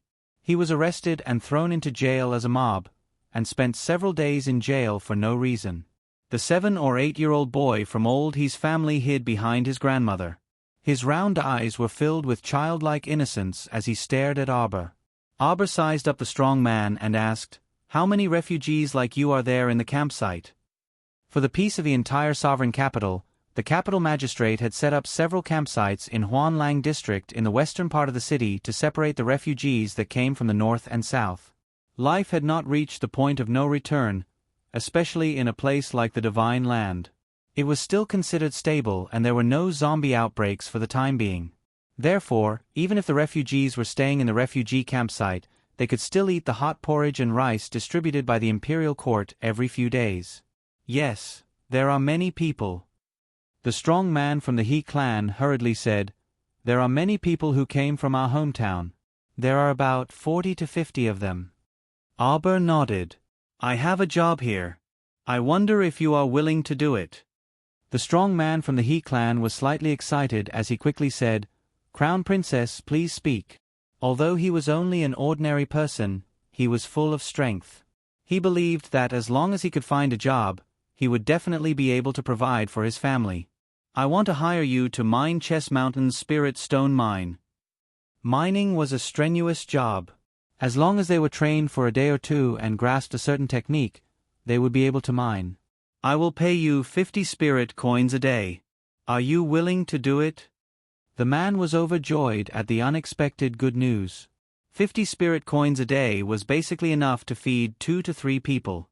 It was just that they had a lot of family members. Both men and women can do it. The 2 sturdy-looking middle-aged women from the He clan were overjoyed when they heard this. They immediately asked, "Crown Princess, is that true? Can we go mine too?" Generally speaking, there weren't many jobs that women could do, especially when it came to physical labor like mining. Basically, they wouldn't recruit women to work. The little crown princess nodded. 2 days off every month and 5 days off during festivals. "If you do well, I'll reward you. Are you willing to?" Yes. "All right, go to the refugee camp and put up a notice. I want to recruit around 300 people." Arbor's expression was indifferent as he said, "Bring in those with good character. We don't need those who are used to sneaking around." Yes. "Crown Princess, This little one understands. The He clan's burly man nodded excitedly. Arba turned to glance at Huifeng. I'll leave it to you. Huifeng rubbed his nose and could only lead the happy family out to handle some matters. Although Auntie Jing didn't say it, she truly admired this little crown princess from the bottom of her heart. This young crown prince consort looked cold and didn't seem to be a very kind person in her usual actions. However, everything she did was in the direction of leading people onto the path of the Great Tao. The imperial court's occasional relief could only provide some refugees with basic food and clothing. In essence, the root of the problem was to find them a stable job. This way, they would naturally have a stable source of income every month. They would no longer need to wander around the imperial capital as beggars or refugees.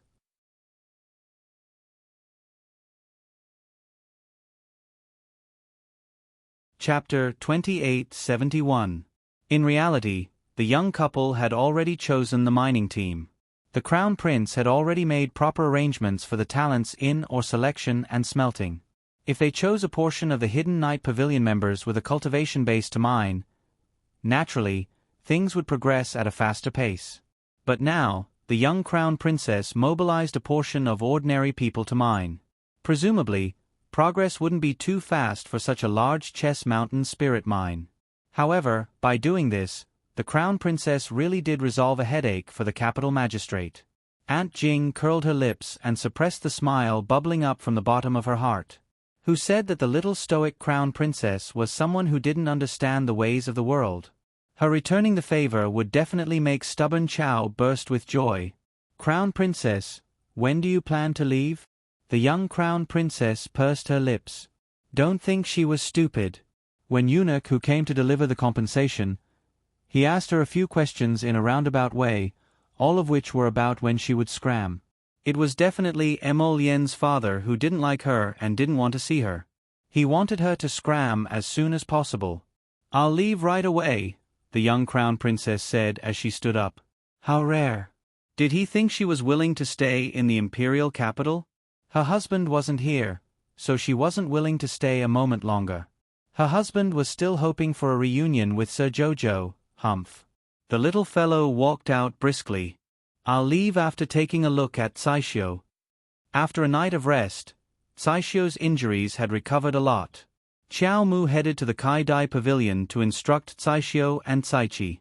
She also left behind some sacred rice, spiritual vegetables, and fruits for shopkeeper who was beside himself with joy.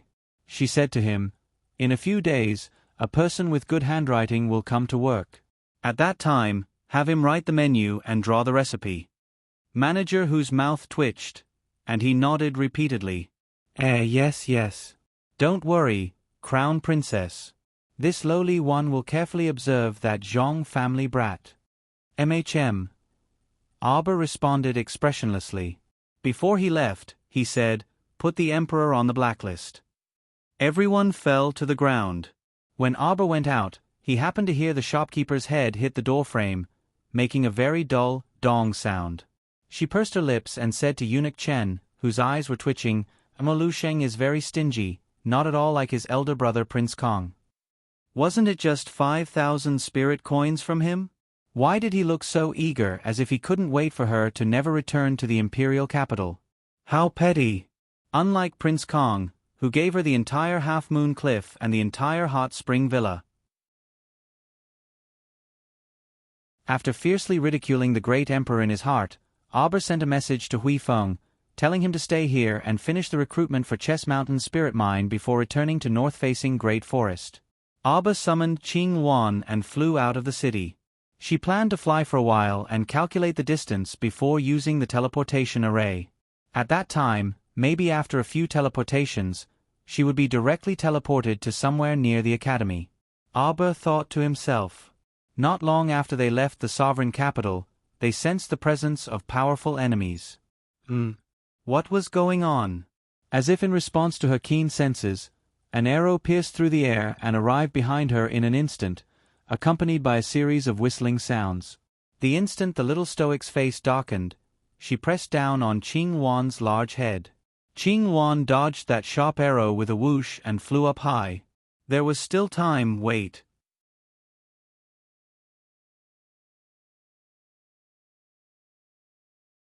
Chapter 2872. 7 or 8 men of sacrifice in black suddenly rushed out from the outskirts, their eagle-like eyes fixed on Miss Chow. Although Jojo was a little surprised, at least she didn't look surprised at all. She didn't waste time talking to them at all.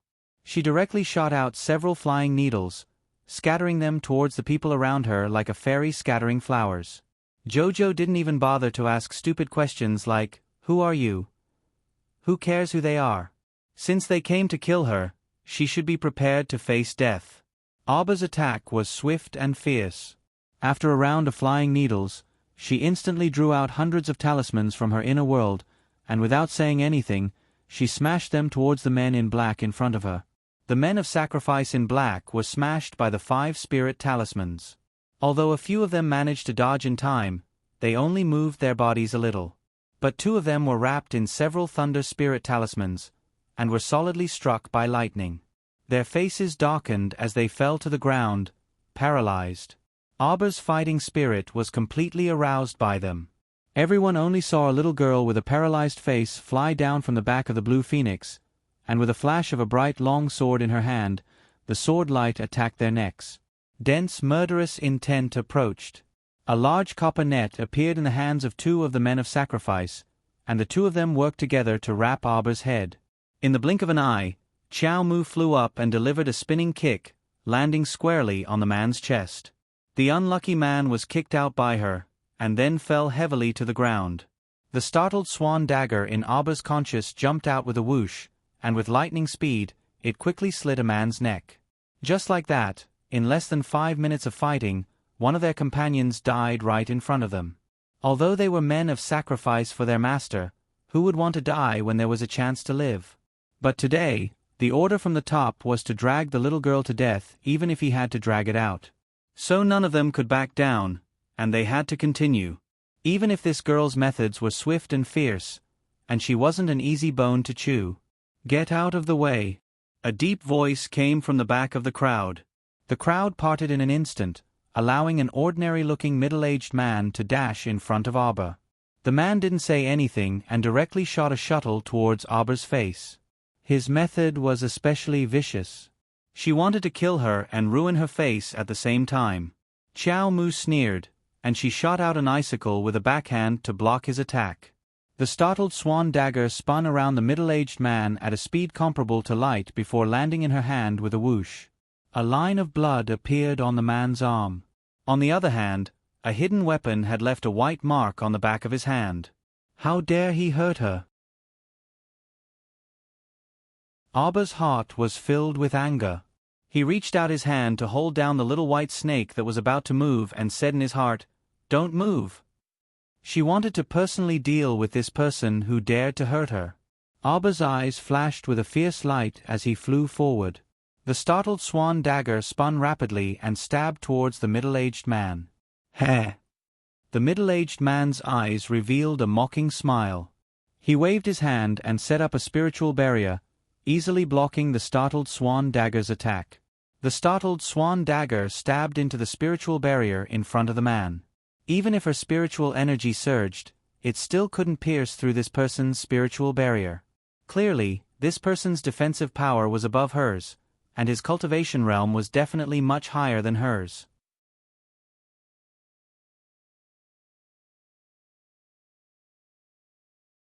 Chapter 2873. The middle-aged man evidently didn't expect that this little crown princess, who came from the lower star domain, would be so difficult to deal with. When he accepted this mission back then, he had promised the family head that he would definitely take this stoic-faced little girl's head and help his family head vent this resentment. Viciousness flashed through the man's eyes, and he sneered, "It's useless to struggle on your deathbed.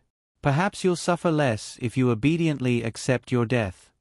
"Are you talking about yourself?" A bunch of icicles abruptly fell from Aba's fingertips onto the middle-aged man. However, the middle-aged man's spiritual aura shield's defense was quite strong, so he really couldn't break it completely for the time being. The situation was in a bit of a deadlock. The middle-aged man suddenly smiled at her with a contorted expression. Form the formation. The 7 to 8 people who had scattered gathered together again in a split second and formed a formation with both attack and defense around the little stoic. As soon as this formation was activated, the little fellow felt her vision blur slightly, and several gleaming swords stabbed at her left ribs. The little fellow flew up and kicked one of the swords. Immediately, everything in front of her turned into a series of illusory bubbles and disappeared in front of her. Pfft. The man in black closest to her suddenly spat out a mouthful of blood. They probably didn't expect the little stoic to find a way to break through the illusions at the first instant and break their impregnable formation in an instant. The middle-aged man brandished a black, bobbed whip in his hand and abruptly lashed it at Xiao Mu. Slap. That whip struck a person next to him, infuriating the middle-aged man so much that his eyebrows, eyes, and nose were all twisted together. Everyone attack together. Master has ordered, kill. The middle-aged man couldn't help but be enraged when he saw that they hadn't taken down the little stoic after so long while their side had lost several people in succession. Following his shout, they released several contracted beasts.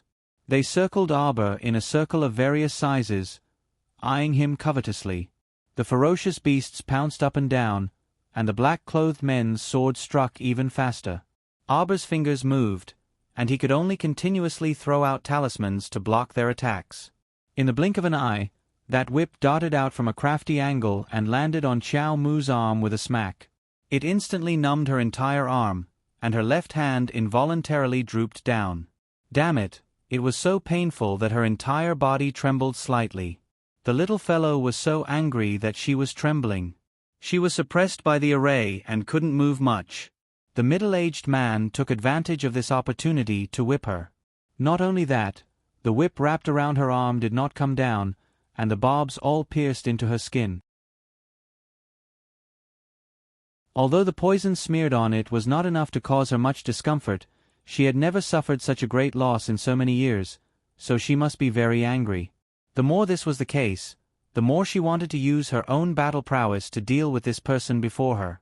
She's dying. The middle-aged man was very confident in the medicine on his whip. When he saw that Arbor was hit, he couldn't help but exclaim in joy. You're dead for sure. Arbor stuffed a pill into her mouth with an icy expression. A talisman emitting a purple glow appeared on the tip of her right hand. The middle-aged man thought his eyes were playing tricks on him at first, but then he couldn't help but exclaim, "Purple talisman?"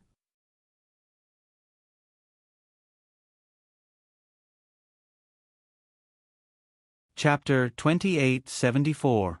A purple shadow flashed past, and an 8 trigrams formation seemed to appear in front of her, firmly binding this middle-aged man within. Supreme-grade purple talisman, the Earth-rank 8 trigrams binding talisman. Its effects were marvelous. Once it was activated, anyone below the god realm would inevitably be affected. Boss. Amidst everyone's astonishment, they saw the little stoic charge in front of their boss like a cannonball and land a punch on his face. The man was bound by the 8 trigrams binding talisman, so he naturally couldn't move in the slightest. This punch landed solidly on his face without any obstruction. Everyone could clearly hear the man's bones breaking with a crack. The bridge of his nose was broken, and the punch even caused this middle-aged man's entire face to cave in a bit. The little girl's move instantly made everyone's hair stand on end. Swish! A shadow flashed past, and they discovered that they had rolled out of a dazzlingly bright light screen. At the same time, the startled swan dagger flashed past, taking the life of one of the black-clothed kamikaze soldiers. Fast and precise. Arbor pursed her thin lips and lifted her small hand, expressionlessly touching the blood that was faintly seeping out of her arm. Naive. She coldly uttered this word. Suddenly, her expression changed slightly. The 2 black-clothed kamikaze soldiers in front of her didn't hesitate in the slightest and promptly self-destructed in front of her. The light from the self-destruction rushed over. Because the distance was very close, even though Arbor had set up a defensive barrier and countless defensive talisman matrices with a wave of her hand, she still couldn't resist these 2 terrifying forces. After all, these 2 kamikaze soldiers had cultivations above level 10 spiritual masters. As a result, she was unavoidably flung flying, and her internal organs suffered a certain degree of pressure. Cough, cough. A trace of blood seeped out of the corner of Arba's lips. She was very clear that her internal organs had been damaged. The more furious she was, the colder and more emotionless her eyes became. His eyes were filled with killing intent. "No one is to come out and help me." Her words were so calm that they were almost callous, instantly stopping the saplings, Chocho, and the others from jumping out. Master Silver was silently enraged. Purple talismans, purple talismans, purple talismans. Around the little girl's body, purple talismans slowly flashed and floated up one by one. After a flash of purple light, the Vajra talisman attached itself to her hand. Arba's expression was extremely cold. "Die!" She pounced on him, her small jade-like hand, which had the Vajra talisman attached to it, coldly hammered his chest. Several of his ribs were instantly broken. The ribs were inserted into the man's heart and lungs in a contorted manner. Large amounts of blood flowed out. However, there was not the slightest bit of humanity in her eyes. "Kill him." At this moment, these words were echoing in her mind. It was as if she had gone mad and had fallen into a demonic nightmare. "Jojo." The venerable Peach Blossom Immortal suddenly appeared beside her and reached out to grab her. However, he grabbed nothing but air. A vicious glint flashed in her eyes, and she immediately dragged that person into the teleportation array. The venerable Peach Blossom Immortal had no choice but to follow the talisman array. With a whoosh, Arba dragged that middle-aged man and teleported countless times, directly to the sky above the academy. After passing through the academy's great defensive array, Arba actually did not know where she had been teleported to. Her eyes could only see blood. She stepped on that person and suddenly fell from the sky. With a bang, she smashed into something. Fragments flew everywhere. The 8th watch ended.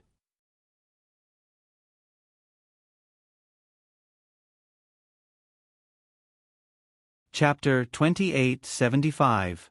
After listening to Chocho's recount, Emolienne was stunned when she learned that the little fellow had been shaken by the impact of the 2 self-detonations. Suddenly, he had the impulse to carry this little girl over and examine her carefully from head to toe. Was the self-detonation a joke? No wonder the little fellow's internal organs were injured and she vomited blood. This arrogant little thing. If not for the fact that she was still in a deep sleep, she would have dragged her out and given her a good beating. How could she be so willful and reckless? She could have chosen to let others help her, right? On second thought, this was the little fellow's personality. She would become stronger when faced with a strong opponent and would never back down. She had always been so proud and aloof. Emolienne was silent for a long time. Then, she turned to look at the venerable Peach Blossom Immortal, who was beside the bed. Qi Shenxian stayed by Arba's side to take care of her. The rest followed Emolienne out. He Chen followed beside her. As they walked out, he frowned and said, "I think there might be something wrong with the little girl's state of mind at certain times." Emolienne stopped in her tracks. Little Fatty and the rest stopped as well. Their burning gazes landed on the venerable Peach Blossom Immortal. He Chen looked at them. In the beginning, when the little fellow was surrounded by a few kamikaze warriors, she behaved very normally. He Chen recalled and said with a heavy expression, "Until the leader of the kamikaze warriors you saw in the dining hall appeared, she was still trying her best to fight with those kamikaze warriors.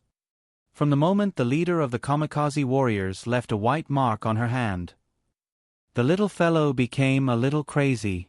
Yes, a little crazy. From the moment she was surrounded by an array to the moment she tried all ways to break out of the array, her vicious aura began to boil to the extreme. That middle-aged leader used a whip to hit her arm. After she broke free, she was surrounded by countless spirit beasts. Even now, she doesn't let us help her. Why is that?" When he heard Chocho's summary, Emolienne could still accept it. Now that he heard the details from the venerable Peach Blossom Immortal, Prince Mo became more and more alarmed. It was actually so dangerous. The venerable Peach Blossom Immortal was right. Why did she not allow anyone to help her in such a dangerous situation? That was because at that time, she had completely fallen into a state where she had no friends, no relatives, no one.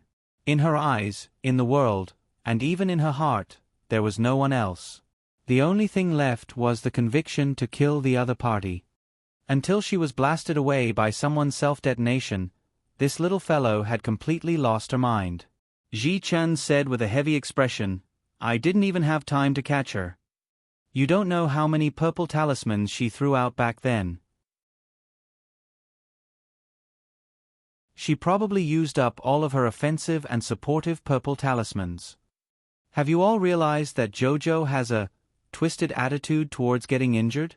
The venerable Peach Blossom Immortal pointed out sharply.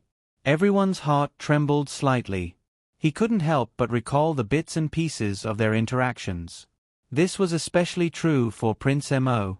The venerable Peach Blossom Immortal's analysis had brought back a series of memories. He recalled that when they met at the Kwoto village market, the hyena that Lu Yexin had released had left 3 bloody scratches on the little girl. How had she dealt with it? She had killed that hyena. Using a cruel method, she had cut open its stomach and left 6 deep bloody scratches on its body. There was also the 3-sect competition in Shixia Valley.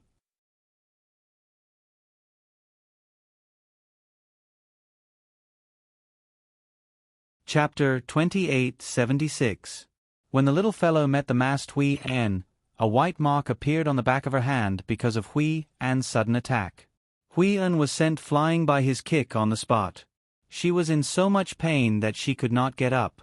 But the little fellow was obviously not satisfied with such an outcome. In the end, she still insisted that Hui An leave her hand behind. At that time, he only thought that the little fellow did this because she was furious. After all, she usually treated those who liked to jump up and down to provoke her as idiots. Now it seemed that he still did not know her well enough. This little thing seemed to have an almost obsessive pursuit of perfection towards every inch of her skin. She would not allow anyone to harm any inch of her skin. Even if it was just a scratch on the back of her hand, she would not allow it. In other words, no matter how you provoked her verbally, once or twice, she might treat you as an idiot and ignore you. By the 3rd time, she might not be able to bear it and send you flying. But, if you hurt her skin, she would completely turn into a demon and fight you to the death. Mo Lien and He Chen silently met each other's eyes, and they both saw the deep worry in each other's eyes. To put it in a deeper way, the little fellow's state was that there was a demon in her heart. It was very disadvantageous for her to go through the 5 spirits reincarnation test when she ascended to the immortal state in the future. East of Dragon Flame City, Qin Estate. Qin Hong was trimming a unique herb in the greenhouse. When he heard footsteps hurriedly coming from behind, he did not turn his head and just said with a cold expression, "Is everything done?" "It failed, master." Qin Hong's originally steady hand was slightly crooked. With a snap, he directly cut off half of the graceful herb with a pair of scissors. The middle of the herb was cut off, and the roots quickly withered. In less than a second, the herb turned into withered branches and withered leaves and drooped down. Qin Hong stared at the scissors in his hand with a pained expression, wishing that he could smash a hole in the person's head. Looking at his master's terrifying expression, the middle-aged man who came to report the news trembled slightly. His eyes trembled slightly, and he immediately lowered his head. Qin Hong threw the scissors on the ground with a bang. Trying to control his anger, he asked in a low voice, "What happened?" "Master, Bingba's life lantern suddenly shattered." "What?" Qin Hong could not believe his ears. He hurriedly lifted his robe and said, "Take me there." Qin Chao was Family Head Qin's right-hand man, so he understood Family Head Qin's intentions very well. Hearing Family Head Qin's words, he hurriedly led Family Head Qin to the small temple where the elite Death Warrior's life lanterns were enshrined.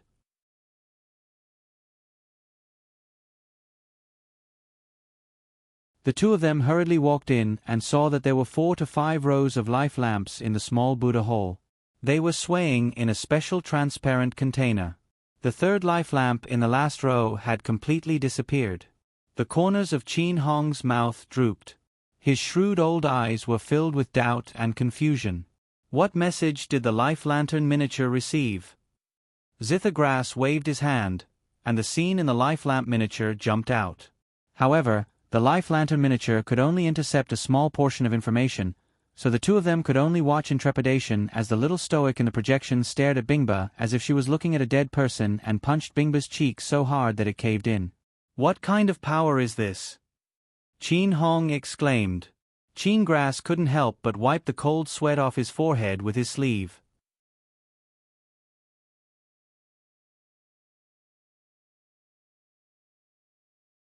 Chapter 2877. Originally, he was planning to personally lead a team to exterminate this little stoic girl. Later, he thought that the other party was the crown princess of the divine province after all. If he personally led a team to look for trouble, it would be fine if they didn't investigate, but once they did, he would also be implicated.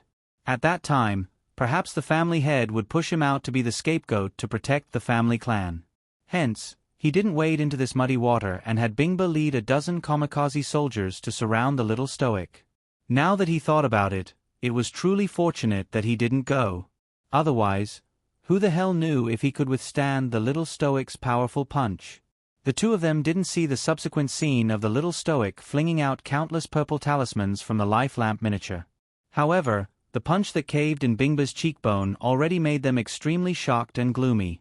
"Why is it like this?" Qin Hong muttered to himself. Then, as if a divine light flashed in his mind, he cried out in surprise, I didn't expect that after eating rice for so many years and walking so many paths, I would actually be deceived by this little girl. She isn't the weak little level 3 spiritual master she looks like. She definitely isn't." Qin Mu shouted angrily. This little brat really deceived everyone so bitterly. Qin Mu carefully thought about it. Indeed, the power of that little girl's punch that appeared in the life lamp miniature just now was able to cave in the cheekbone of a level 15 great spiritual master like Bingba. Evidently, her strength was about the same as Bingba's. She's a level 15 great spiritual master. Qin Hong roared angrily and smashed his fist on the wooden pillar beside him. That D***MN Don brat, we were deceived by her. She must have some magic treasure that conceals her aura or a talisman that lowers her cultivation realm. If he had known earlier that this D***MN brat was a level 15 great spiritual master, he definitely wouldn't have just sent Bingba, a level 15 great spiritual master, to deal with her. Thinking about it, if he sent so many kamikaze soldiers after a mere level 3 spiritual master, they should have been able to take her head, right? However, they didn't. The more Qin Hong thought about it, the angrier he became. His fingers clenched so tightly that they made cracking sounds. "Despicable," Qin Mu said angrily. After being surrounded by kamikaze soldiers this time, the little stoic would definitely be more cautious. It might be difficult to find an opportunity to intercept and kill her when she was alone. "Patriarch." At this moment, Qin Grass interrupted him with a trembling voice. He bent over and handed over a communication jade talisman. "Yes, young master sent a message." Qin Hong's face was cold. He took the communication jade amulet and glanced at it. He was so angry that he smashed the communication jade amulet on the ground. D***MN, what was going on with this little stoic? Even if he could fly, it was impossible for him to reach the Royal Academy from the imperial capital so quickly.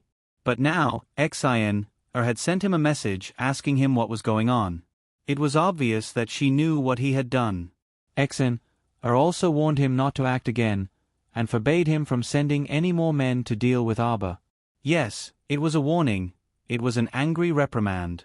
He could imagine his son, who had always been calm and composed, flying into a rage in the royal school. To be honest, Qin Hong was in a very bad mood after giving his son such a warning. Why did he do so much? Wasn't it to avenge the destruction of his clone? Why did his son not appreciate his kindness and blame him for acting on his own accord? Damn it! Qin Hong paced up and down the room.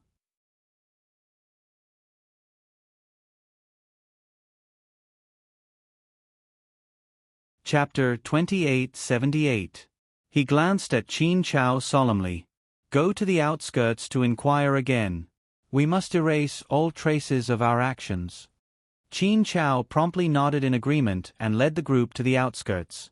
On the other side, Mu Qingya had Mu Liang lead a group of elite disciples from the Mu family and hastily rush out of the imperial capital. They searched the outskirts but didn't find any traces of the little stoic. How can there be no one? Mu Qingya asked anxiously. Have you notified Master? We've already notified Madam. Mu Qingya stomped her feet in anxiety. Sigh, what exactly is going on? Why would someone attack Jojo in the outskirts without rhyme or reason? Madam, this place is very dangerous. You had better return first, Mu Liang said with a troubled expression. He also sighed ruefully in his heart. Madam truly cares a lot about Miss Chow. As soon as she heard a subordinate report that Miss Chow was ambushed not long after leaving the capital, she immediately rushed over and wouldn't listen to him no matter how he persuaded her. Seeing her so worried, Mu Liang casually comforted her. Miss Chow is blessed by the heavens, so she should be fine. I hope so. Mu Qingya paced back and forth anxiously beside Mu Liang. If something happens to Jojo, how am I going to explain it to Xingchen and her deceased mother? Madam, she'll be fine. Mu Liang tried to persuade him again, but he really did not have anything else to say. He turned around and ordered the Mu clan's elite disciples beside him to go further away and search for the person. Madam, don't worry.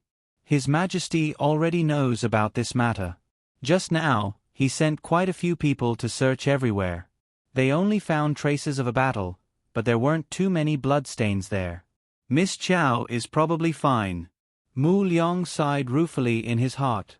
A biological mother and daughter were nothing more than this.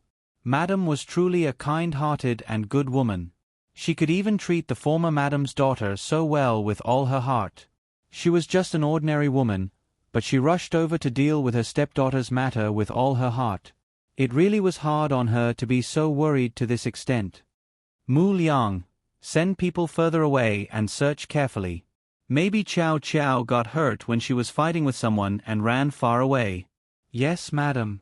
Mu Liang sent 2 disciples of the Mu family to protect the woman while he led his men to mount his horse. Just as he was about to leave, his eyes couldn't help but turn cold and his mouth let out a surprised and bewildered cry. Madam, it's Eldest Miss. Why would Eldest Miss suddenly appear here? Mu Rochuan, who had just walked out of the teleportation glyph array, looked a little disheveled. Where was the image of a delicate and charming young lady from before? Eldest Miss. Mu Liang urged his horse and rushed over. He quickly dismounted and subconsciously reached out to support Mu Roxian. Mu Rochuan swung her arm and pushed away Mu Liang's support. There were abrasions all over her face and body. Her hair and face were stained with something unknown. At this moment, she looked as miserable as a beggar. There was no trace of her former elegance, coldness, and nobility. Mu Qingya's eyes narrowed and she hurried forward. Xian, what's wrong with you? How did it end up like this? Where are you from? When Mu Rochuan saw her mother, she suddenly burst into tears and rushed over to hug her mother, Mu Qingya. Mu Qingya's body stiffened slightly. Don't wait for me. I probably won't finish updating until midnight.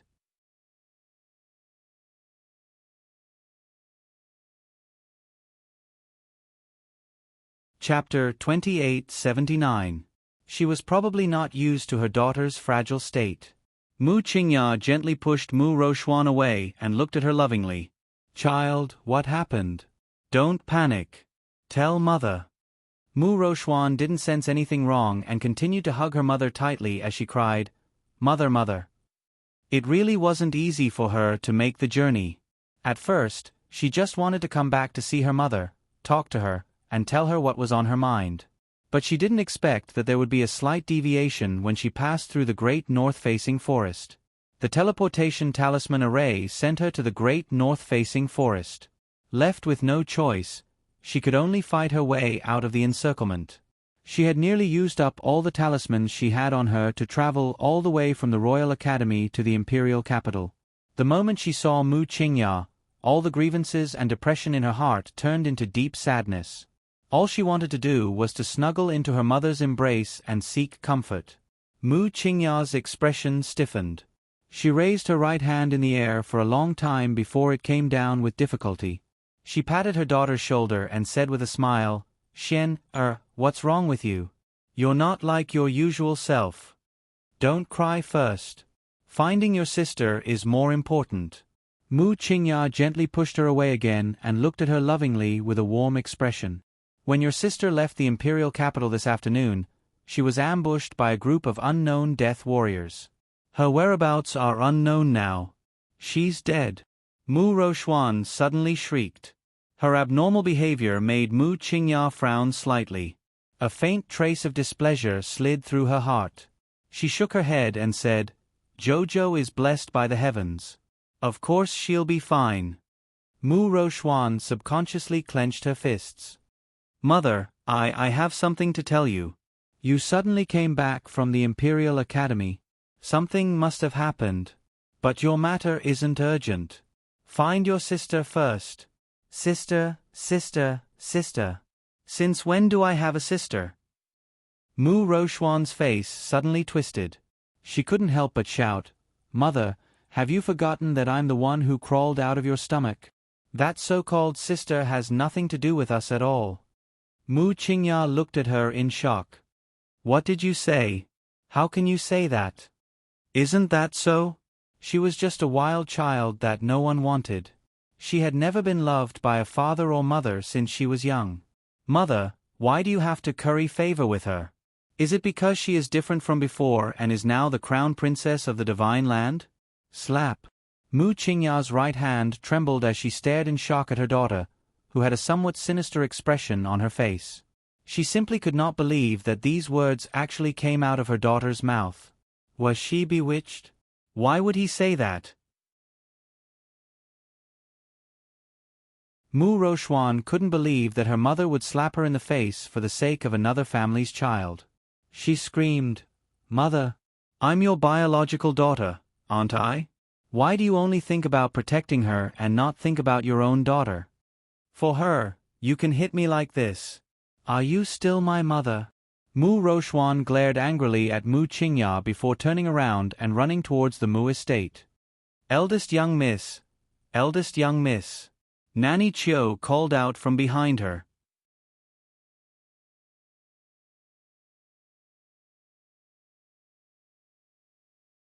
Chapter 2880. Mu Qingya was also completely stunned, as if she couldn't understand her daughter's current behavior.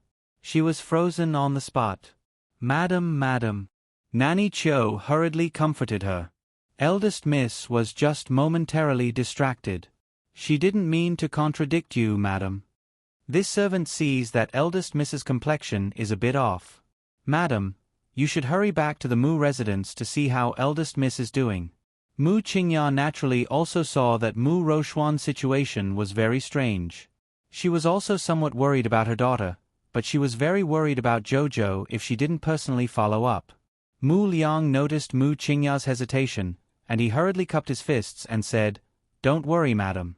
We'll do our best to search for Miss Chow, and will absolutely not be careless and miss any search area. Mu Qingya smiled and nodded. That's good. Then I'll have to trouble you, Mu Liang. You're too polite, madam. Mu Liang was flattered and hurriedly cupped his fists again. Mu Qingya was ultimately still worried about her daughter. Nanny Chiu helped her into the carriage and they headed to the Mu residence. Shortly after entering the residence, Mu Qingya brought Nanny Chiu and the others to her daughter's Lotus Pavilion court. Mu Qingya frowned in confusion when she was told that her daughter had locked herself in her room after returning. Not long ago, when her daughter left the Mu residence to go to the Royal Academy, she still looked happy and excited, as if she yearned for the academy life.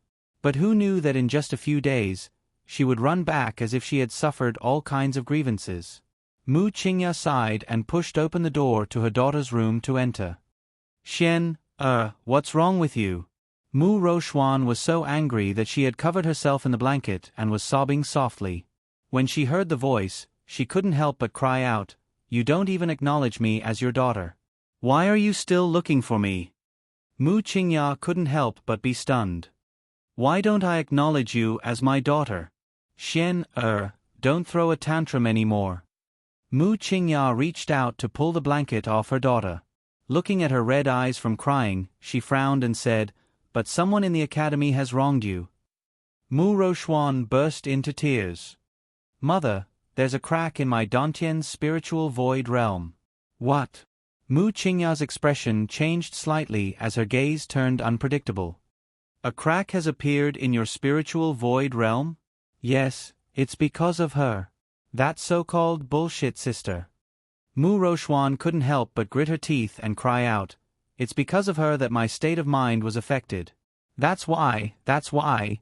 She recounted everything that had happened in the academy, including the conversation that Shi Yongqian had with her. She told her mother everything without missing a single word.